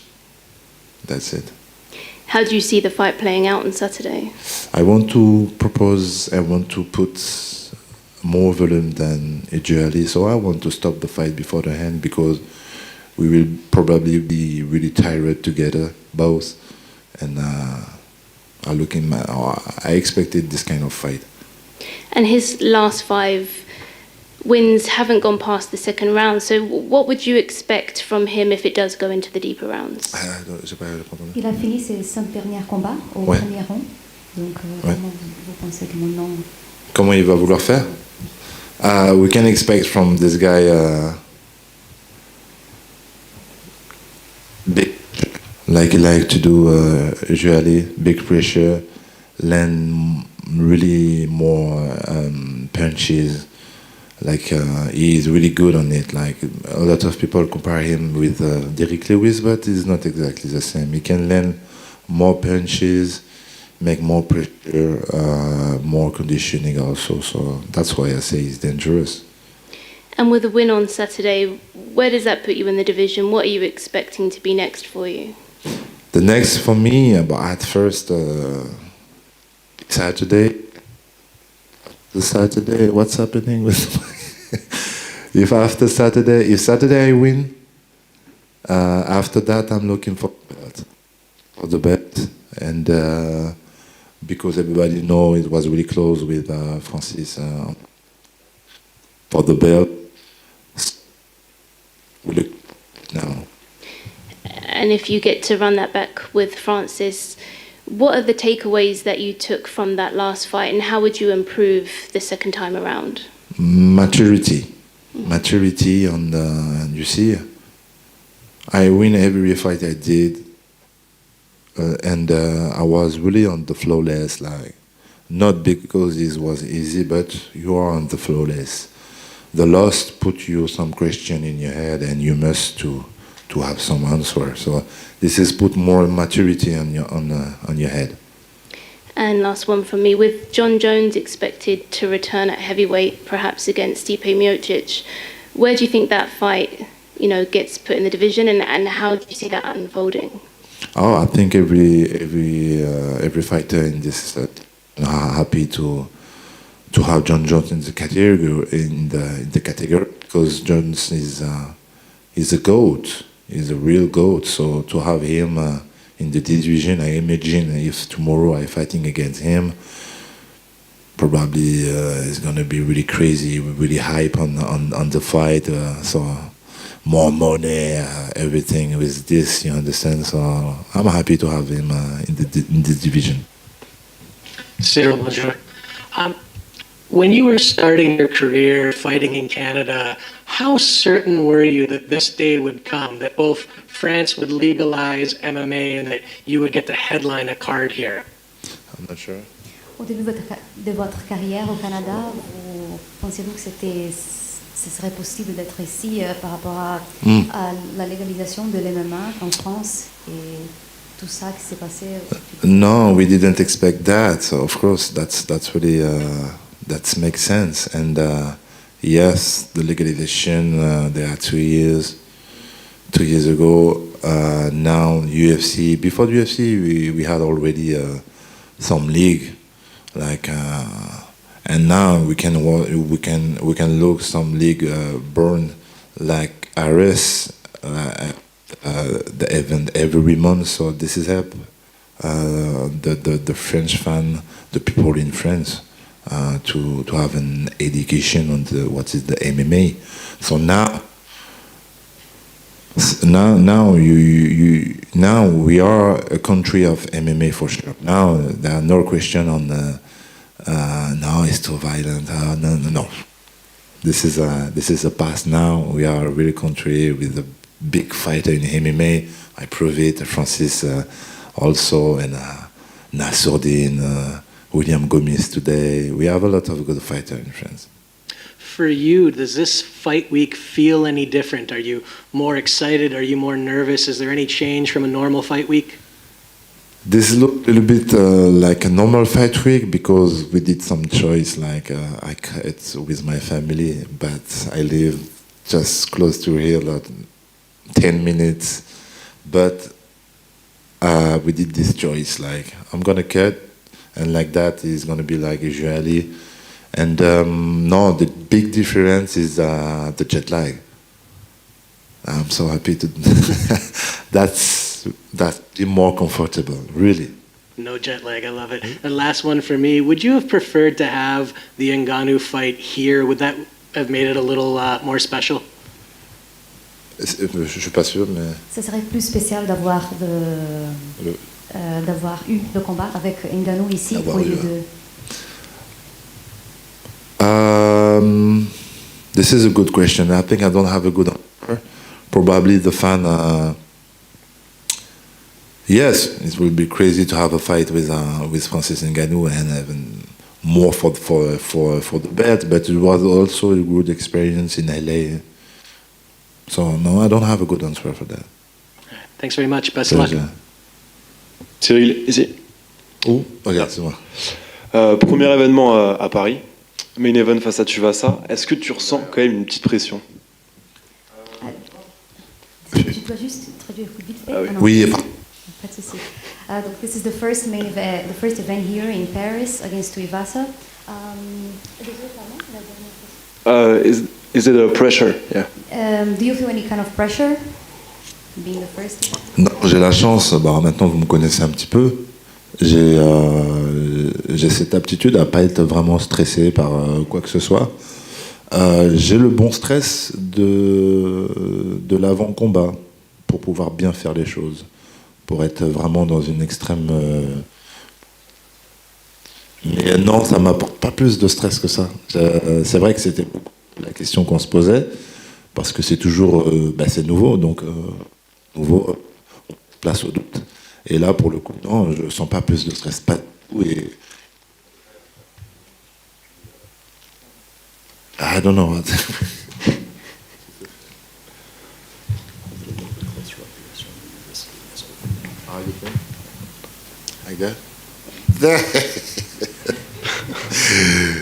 Mais donc non, pas plus de pression, mais un sentiment que je sens différent en moi, c'est la joie, vraiment, et je suis vraiment content, genre, je suis vraiment, comme je l'ai dit tout à l'heure en anglais, j'ai l'impression d'être en fin d'année, tu sais, il y a une euphorie à l'intérieur de toi, tu sais pas trop ce que c'est juste que c'est comme ça, tu vois, genre, t'es content d'être là et ça fait plaisir, ça fait du bien.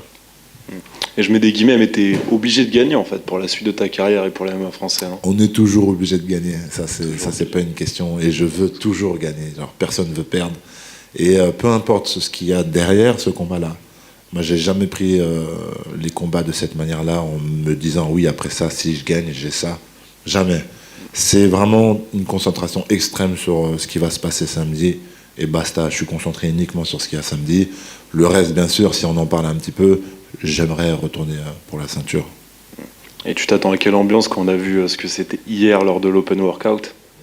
Agréablement surpris, et j'ai vraiment hâte d'être samedi pour voir l'ambiance que ça va être, mais en tout cas, pour un open workout, c'était vraiment très satisfaisant, très satisfaisant. J'avais beaucoup d'attentes et de questions par rapport à ça. Qu'est-ce que sera le public français? Je suis agréablement surpris. Super, merci. On a des questions des viewers Twitch.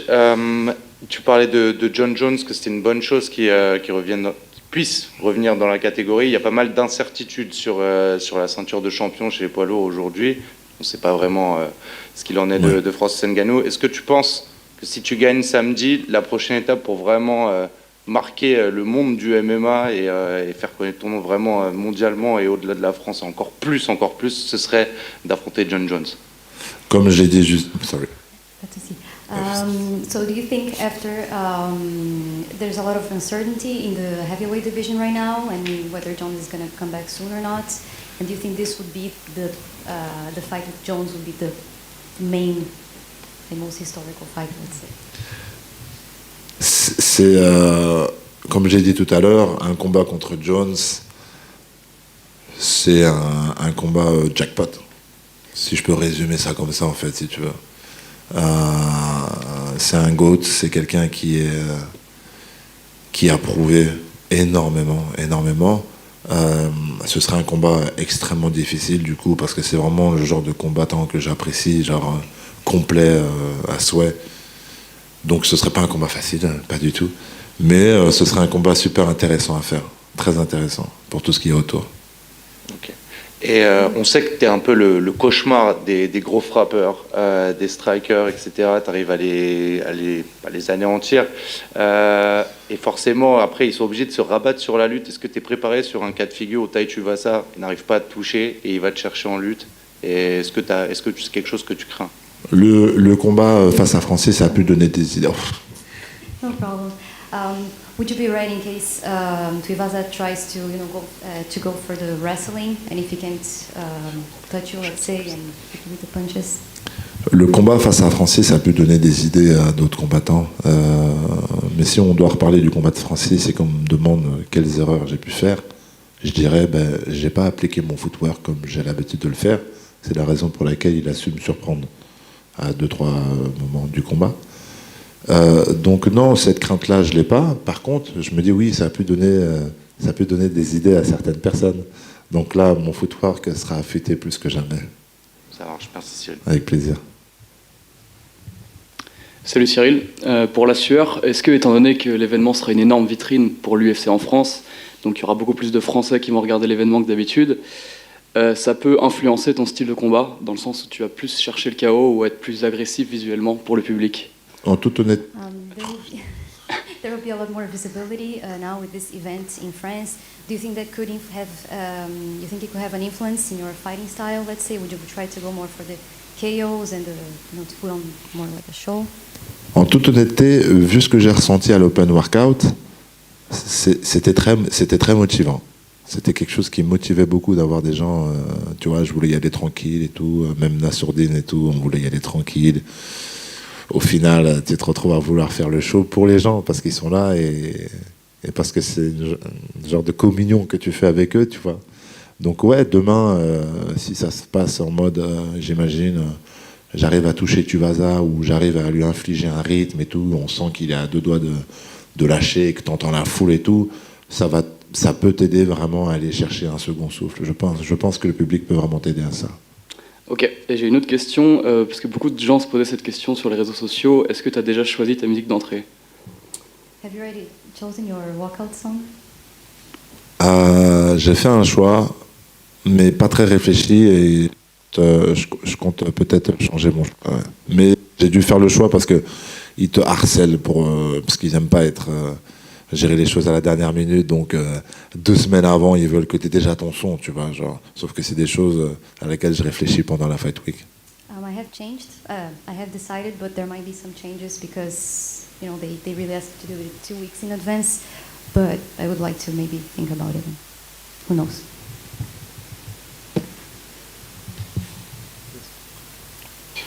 David Kalfa de RFI. Cyril, bon, le MMA est un sport individuel, mais est-ce que vous vous sentez je dirais pas une responsabilité, mais un rôle en tant que fer de lance de toute cette nouvelle vague de combattants français dans les grandes ligues de MMA?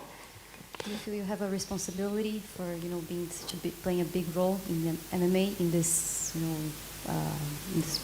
combat sports? C'est très étrange et j'ai l'impression de pas bien faire la différence ou alors de faire la séparation entre les deux. J'ai un côté de moi qui me dit je dois rien à personne. J'ai fait moi-même, donc je l'ai avec ma team, avec mes coachs, etc. Donc en quelque sorte, je dois rien à personne. C'est moi, j'ai décidé d'aller prendre des coups et d'en mettre. Et d'un autre côté, je me surprends à la fin du combat avec Francis, dire désolé à tout le monde, tu vois. Donc en fait, je me rends compte que je suis archi partagé entre les deux. J'arrive pas à faire une limite. En tout cas, mon ressenti, là, aujourd'hui, il est vraiment, et je pense que c'est une raison professionnelle, c'est que je suis très concentré sur moi-même, sur ma prestation, et ce que je dois faire avant de dire ce que je dois apporter aux gens le jour J, tu vois ce que je veux dire? C'est d'abord faire bien les choses, et de toute manière, si je fais bien les choses, les gens seront contents plutôt, tu vois. I have a hard time separating because I feel a bit torn because at the same time I do it with my team and everybody around me, but sometimes I see myself in those moments where I apologized after the fight with Ngannou. So but I'm really trying to focus on and being concentrated on what I do, and that's kind of the rest will come, the results.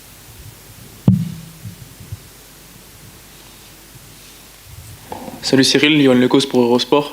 Fernand, après ton combat contre Ngannou, a dit que tu allais faire de la lutte matin, midi et soir pour t'entraîner. Tu as aussi dit ensuite que tu allais travailler énormément sur ta condition physique et ton cardio pour pouvoir mettre la pression au maximum pendant le combat et et finir le combat avant la limite. Est-ce que les objectifs ont été atteints pendant la prépa et comment tu te sens sur ces deux points-là avant le combat? So after the Ngannou fight, Fernando Lopez told me that you would work like on wrestling 24/7 and also on your conditioning and on everything, so you could be able to finish the fight before the end of the 5th round. And how did it go with your preparation and everything this time? La fin de préparation, donc du coup c'est là où on mesure vraiment, parce que c'est là où on est le plus proche de la date, c'est très bien déroulé. On a eu des pépins, qui n'a pas de pépins, on a toujours des blessures, où ça te retarde, où ça te fait faire des pauses, etc. etc. Le résultat est qu'à la fin de ce camp, j'ai proposé des choses plutôt réconfortantes pour le combat, donc on est vraiment content d'avoir réussi à faire ce genre de sparring en fin de session, et c'est plutôt rassurant justement sur l'objectif qu'on a, qui est de mettre du volume. Est-ce que du coup tu vas montrer à Khabib que tu es devenu un vrai lutteur? Si, if you want to. Pardon, vous avez dit Khabib, c'est ça? So do you want to show Khabib that you're like... Pardon. Et donc, du coup, pour revenir sur le fait que Khabib t'avait dit que de venir au Daghestan pour faire un peu de lutte, maintenant tu voudrais lui montrer pendant le combat que tu es devenu un vrai lutteur et pendant ta prépa? Because Khabib told you to come to Dagestan to make you like a great wrestler, so what do you think you can say about in this fight? Ce ne sera pas forcément la stratégie. Après, tout est possible. Mais on n'a pas mis un gros focus là-dessus pour le coup. On s'est entraîné quand même quand je suis retourné au gym, c'est ce qu'on a commencé à faire. Et ensuite, on s'est orienté plus sur ce fameux volume qu'on veut mettre. Mais non, je ne veux rien montrer à Khabib. je veux juste gagner mon combat. No, I don't really want to show Khabib anything, so I just want to focus on my fight, and we focused on putting more volume, and yeah, that's all I want to put on a good fight.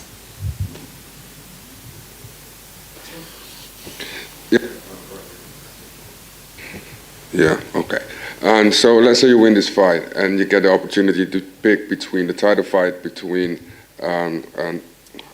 Ngannou or the winner of Stipe and John Jones. What would your choice be?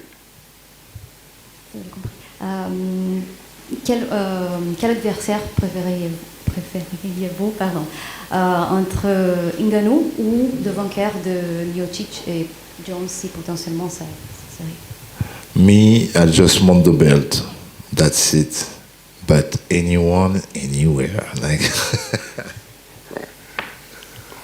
No, that's it. Oui, bonjour. Tu as dit tout à l'heure que tu étais plus concentré sur toi-même avant de savoir ce que tu devais peut-être apporter aux autres. Mais malgré tout, tu es quand même de toute façon le porte-drapeau du MMA en France. C'est toi vraiment qui incarne cette discipline. Donc comment est-ce que tu vis ce rôle-là et est-ce que tu as conscience, est-ce que tu sens que tu dois aussi être une locomotive pour les autres combattants français? Do you feel you kind of you have a hard time separating? You know, you play a big role in MMA in France. So how do you feel about this? Ce sont des objectifs communs en fait. Quand on regarde bien, je suis porte-drapeau, je dois montrer l'exemple, etc. Qu'est-ce qui veut dire montrer l'exemple? C'est m'entraîner durement et gagner mes combats. Mais c'est mon objectif premier, celui-ci. Donc en gagnant mes combats, en montrant l'exemple. Bon, pour moi, c'est exactement les deux mêmes choses. C'est exactement la même chose. Donc ouais, je suis très conscient de ça. Je suis très conscient et je suis très flatté parce que c'est vrai que je reçois des messages. Mon enfant a commencé le MMA grâce à toi, ou des messages ou des mamans qui me croisent dans la rue qui me disent qui me font un câlin. Ça, c'est le plus gros moment. Elle me fait un câlin, elle prend le temps de s'arrêter et elle me dit je voulais pas qu'il fasse du MMA. Et quand il m'a montré des vidéos de vous, j'étais content qu'il commence le MMA et qu'il ait un idole comme vous. Waouh, c'était archi flatteur. It's very flattering because sometimes I get stopped on this to play this role, and I have sometimes I get some messages or even some parents that stop me on the street and say that their kids started taking lessons because of me. And before they thought it was maybe a violent sport, but then they actually said that they want their kids to be like me. So it's really flattering.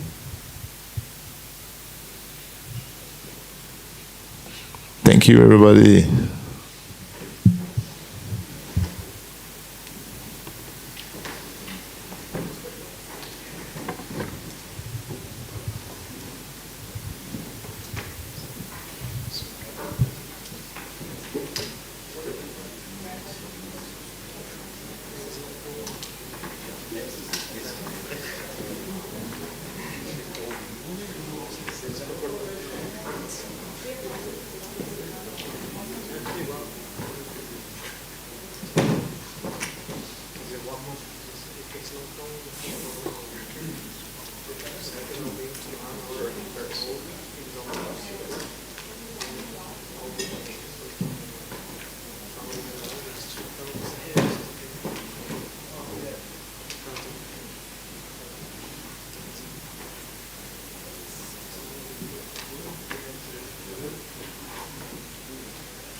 Bonjour tout le monde. Hi everybody.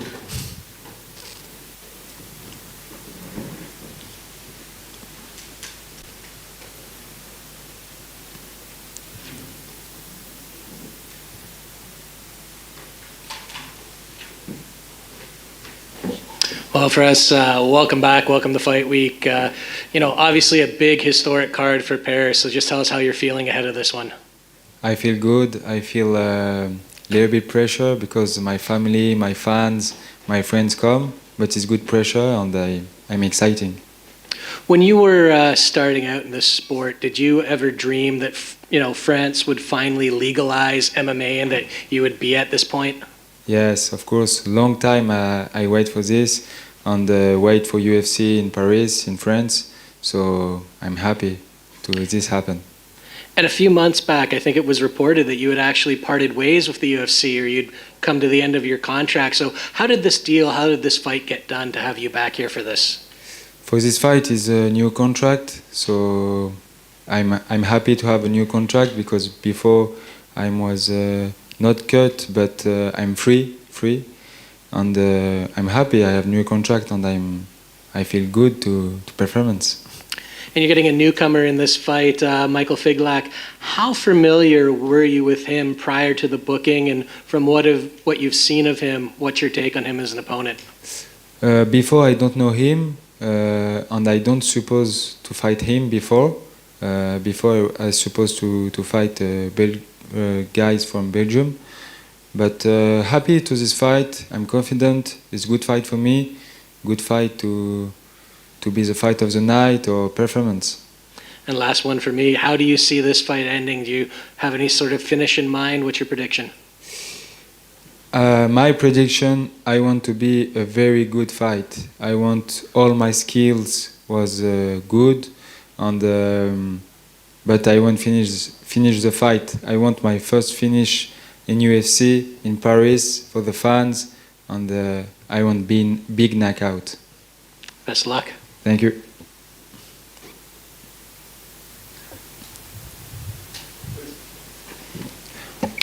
Bonjour Fares, David Kalfa de RFI. Alors évidemment c'est un événement pour vous puisque c'est en France, votre pays, mais est-ce que vous sentez aussi un rôle particulier puisque vous êtes, je crois, le seul combattant d'origine algérienne à l'UFC? Bien sûr, mais pour moi ça change rien. Je suis franco-algérien, donc je représente autant les Français que les Algériens. Donc ça me rajoute un petit plus. Et en plus, je suis le seul Algérien à l'UFC. Et je suis content de représenter les deux. Et voilà, juste content d'être là. Hi, Fares. I know you've been training with Sanford MMA for some time. Have you been spending time there in this camp as well? This camp, no, because I supposed to go in Sanford MMA in July, but I can't move France, so I stay here because I don't have visa. My P1 dead. I can go with Esta, but I wait for my I stay with my family. Good training camp, and but I represent Sanford MMA for this fight. Yeah, has it changed your preparation at all, not being able to go over there? Yes, you know, before I go to Sanford MMA, I win some fight in UFC and I prepare in France, so I do the same process for this fight. Yeah. Can you tell me something about your cooperation with Henry Hooft, head coach at Sanford? Yes, good cooperation. He called me yesterday, he called me before the fight. He's a little bit sad because normally he come but he can't. But yes, I'm good with this team. Yeah. Did he give you any special tips for the fight? What? Did he give you any special tips, any advice? Advice about the fight? Just the victory. Thank you. Most important. Good luck. Thank you. You're coming off a loss to Terence McKinney. You know, what are your takeaways from that fight, and was there anything that you learned? I learned mentally. I learned a lot because for me, Terence McKinney is a very good guy, very good fighter. He won a lot of fight now, but I think I beat him. Normally I beat him, but this night I don't know. I'm in the cage, but my mind not focused to the fight. And is there any kind of changes that you've made because of that going into this one? Yes, I changed my mindset with the coach, and I speak with him about I need to perform. I need to because before UFC I have finish. I have a lot of things. I'm a good fighter. When I come to UFC, the pressure of UFC, of contract, of a lot of things, sponsors, maybe this block me. But for this fight, I do new contract, so more confident. So I need to go, eyes off and go. And how do you take that pressure off of yourself? You know, how do you focus yourself now? Now, no pressure, just pressure because my fans, my family, and I want to be a good performance, but good pressure to fight, angry to fight. And how do you think that will affect your performance on Saturday? Performance of my skill of striking, I think, and takedown defense. But if you want to go to the ground, you go to the ground. Wrestle, jiu-jitsu, grappling, striking, everything. Let's go. Are you looking forward to feeding off of the atmosphere from the crowd, from the French fans? Yeah, you see yesterday with the open workout, you have a lot of fans crying my name. So, yeah, I think it was very good energy. Thank you. Welcome. Salut Fares, pour la sueur, j'ai posé la même question à Ciryl tout à l'heure et tu y as déjà un petit peu répondu. Est-ce que le fait d'être devant autant de public, c'est la première fois que ça t'arrive, est-ce que ça peut influer sur ton style de combat dans le sens où tu vas essayer de chercher le chaos ou d'être tout simplement visuellement plus agressif que d'habitude? En fait, pour bien répondre, je vais essayer déjà de rester moi-même, pas trop, parce que des fois le public c'est bien, mais si on a trop la chauffe, comme on dit, et qu'on fait n'importe quoi, faut rester focus en fait sur la stratégie et sur ce qu'on veut faire. Mais ouais, c'est sûr que ça donne de l'énergie pour finir le combat.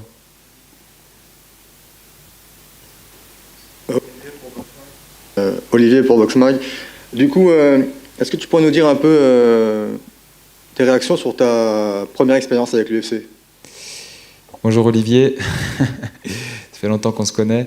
Oui, premier contrat avec l'UFC, c'est ça? Première expérience. Une très bonne expérience qui s'est moyennement passée parce que je suis à 2-2.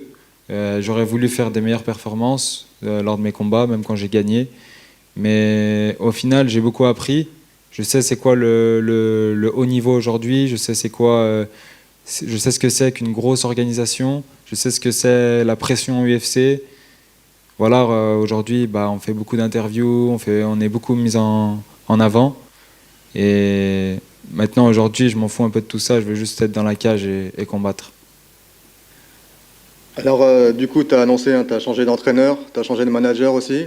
Ouais. Je voulais savoir, hier, on t'a vu aux entraînements publics, tu avais vraiment la chauffe, tu avais le sourire, je te trouvais plus expressif que d'habitude. Est-ce que tu viens aussi avec, au final, une nouvelle mentalité un peu, maintenant que tu as une nouvelle chance?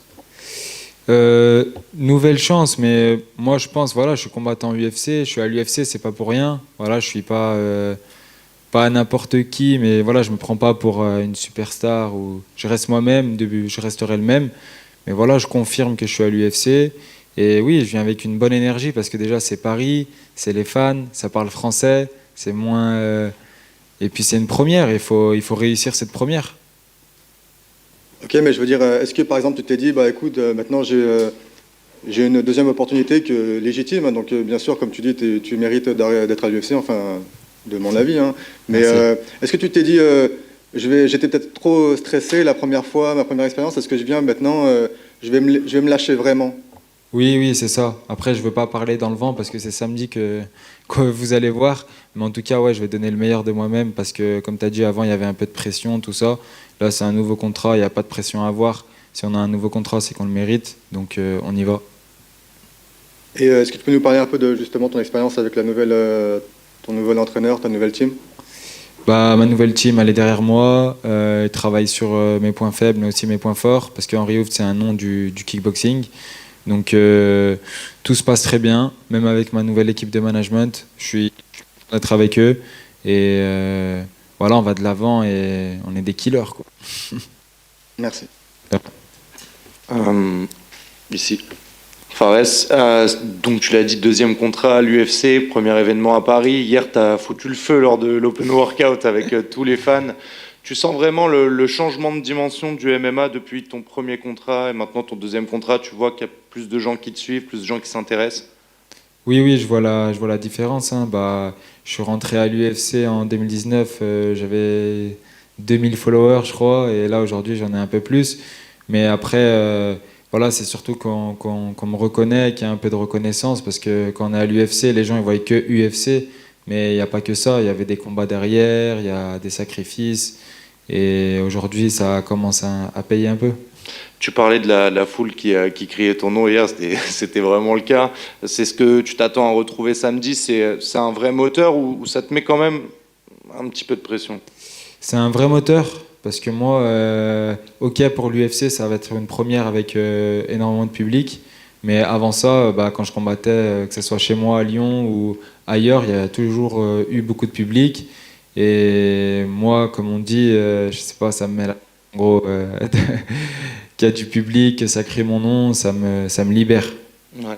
Tu as déjà un plan pour la suite après l'UFC Paris, justement pour les prochains combats qui ont concerné ton contrat. Tu as déjà imaginé la suite? Oui, j'ai imaginé la suite. J'ai parlé avec mon manager. Je lui avais demandé si c'était possible et si je faisais une belle performance de combattre à Abu Dhabi. Parce qu'Abu Dhabi, pour moi, ça marque mon histoire et ma carrière. C'est mes débuts à l'UFC. C'est ma première victoire à l'UFC. Et c'est une belle carte. Mais je sais pas si ça sera possible. Mais en tout cas, je resterai prêt si je fais une belle performance, prêt pour Abu Dhabi. Mais sinon, avant la fin de l'année, genre décembre, novembre, ça me va très bien. Tu pars dans l'optique du combat en te disant faut que je me fasse pas trop toucher pour être en mesure d'être là à Abu Dhabi ou pas du tout?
Bonjour, madame.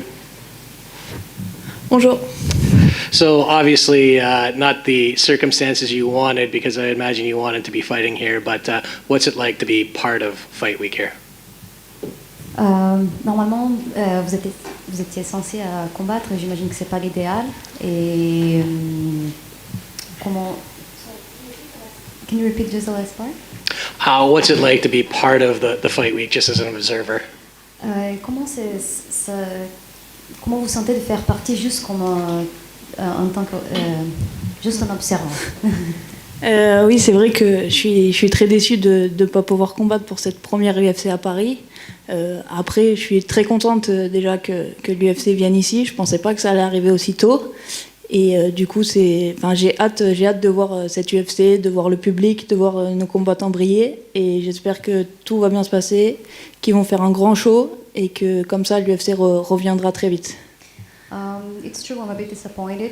They won't be able to fight in this card, but I'm really happy to see all our fighters, our French fighters here, and I didn't expect the UFC to come this soon to France. And I hope we can put on a show so they can come back soon. And obviously you still do have a fight coming up with Caitlin, and I guess it went from Caitlin to Jessica Andrade and back to Caitlin. Just talk to us a little about that fight. Votre prochain combat sera avec Caitlin et il y avait un changement d'adversaire, Jessica, donc ça a changé beaucoup. Et quel est votre avis par rapport à ce combat-là avec Caitlin? Oui, c'est vrai qu'il y a eu quelques changements pour ce combat. J'ai pas les raisons exactes. Après, pour moi, ça n'a rien changé. J'étais prête à affronter n'importe quel style. Et après, c'est vrai que pour moi, c'est mieux d'affronter Caitlin puisqu'elle est classée numéro 1 et j'aimerais aller chercher la ceinture derrière ce combat. It's true, there was a lot of back and forth. I don't really know the reasons why they changed opponents, but I think Caitlin is a more interesting choice for me since she's the number 1 ranked, and it doesn't matter. I'm always, I'm ready for whoever it is, so it's fine by me. Like you said, she is the number 1 ranked fighter in the division. What makes her so difficult that she's been able to get wins over so many opponents of late? Elle est la première, elle est classée la première de la catégorie.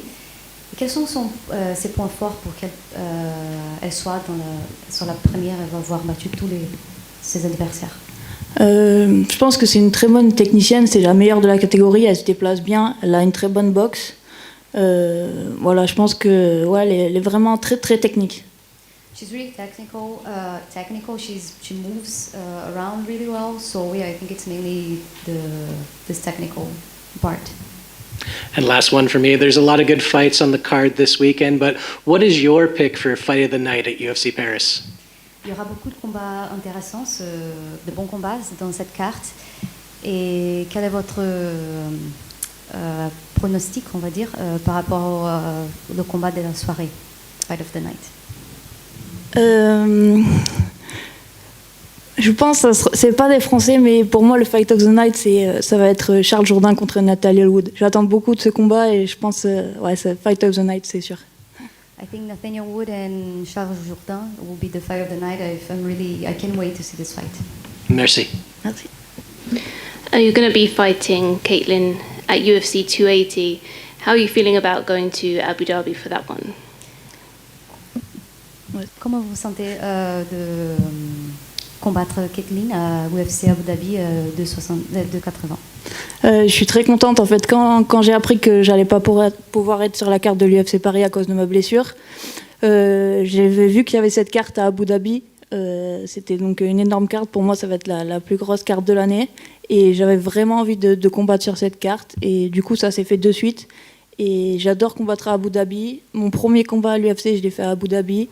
Et du coup, j'ai vraiment hâte d'y être et je suis très contente de combattre là-bas. I'm really happy to be fighting Abu Dhabi, and my first fight was actually there, and in the UFC, and I can't wait to be there. When I learned that I wasn't going to be able to be in the UFC in the Fight Night Paris due to my injury, that was sad, but I'm really happy I'll be able to be fighting there. And how do you see the fight going down with Caitlin? Et comment vous pensez que ça va se dérouler, le combat avec Caitlin? Le combat avec Caitlin, ce que j'ai envie en tout cas, c'est de finir ce combat. Le premier round, ça va être un round plutôt d'observation, mais je vais accélérer sur le deuxième et le troisième. On a plusieurs game plans avec mon coach, on est en train de mettre ça en place, mais le but, c'est vraiment de finir ce combat. My goal is to finish this fight. I think the first round will be mainly to study my opponent, and then I'll push the pace in the second and third round. And we've established a game plan, so I really the plan is to finish this fight.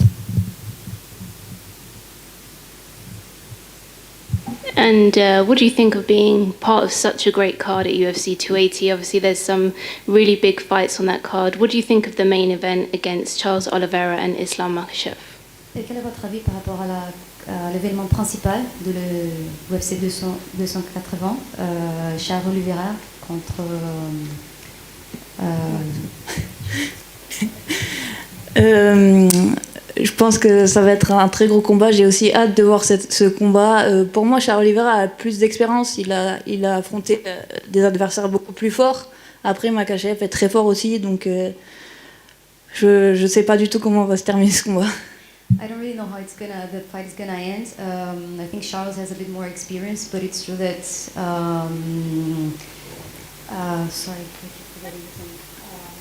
son adversaire c'est Islam. Merci.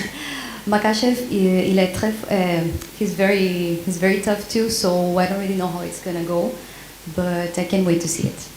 Thank you.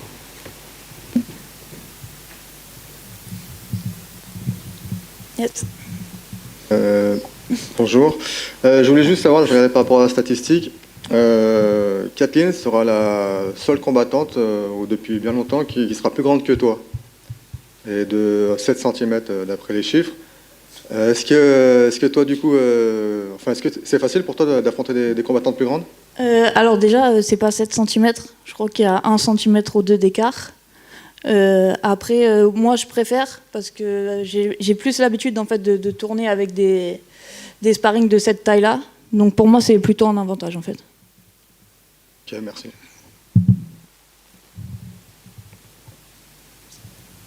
Merci.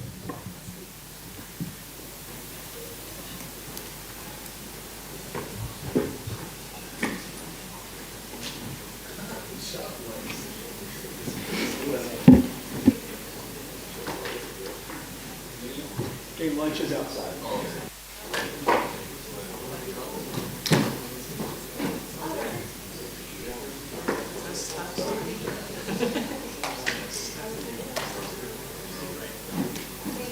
That's everyone, isn't it?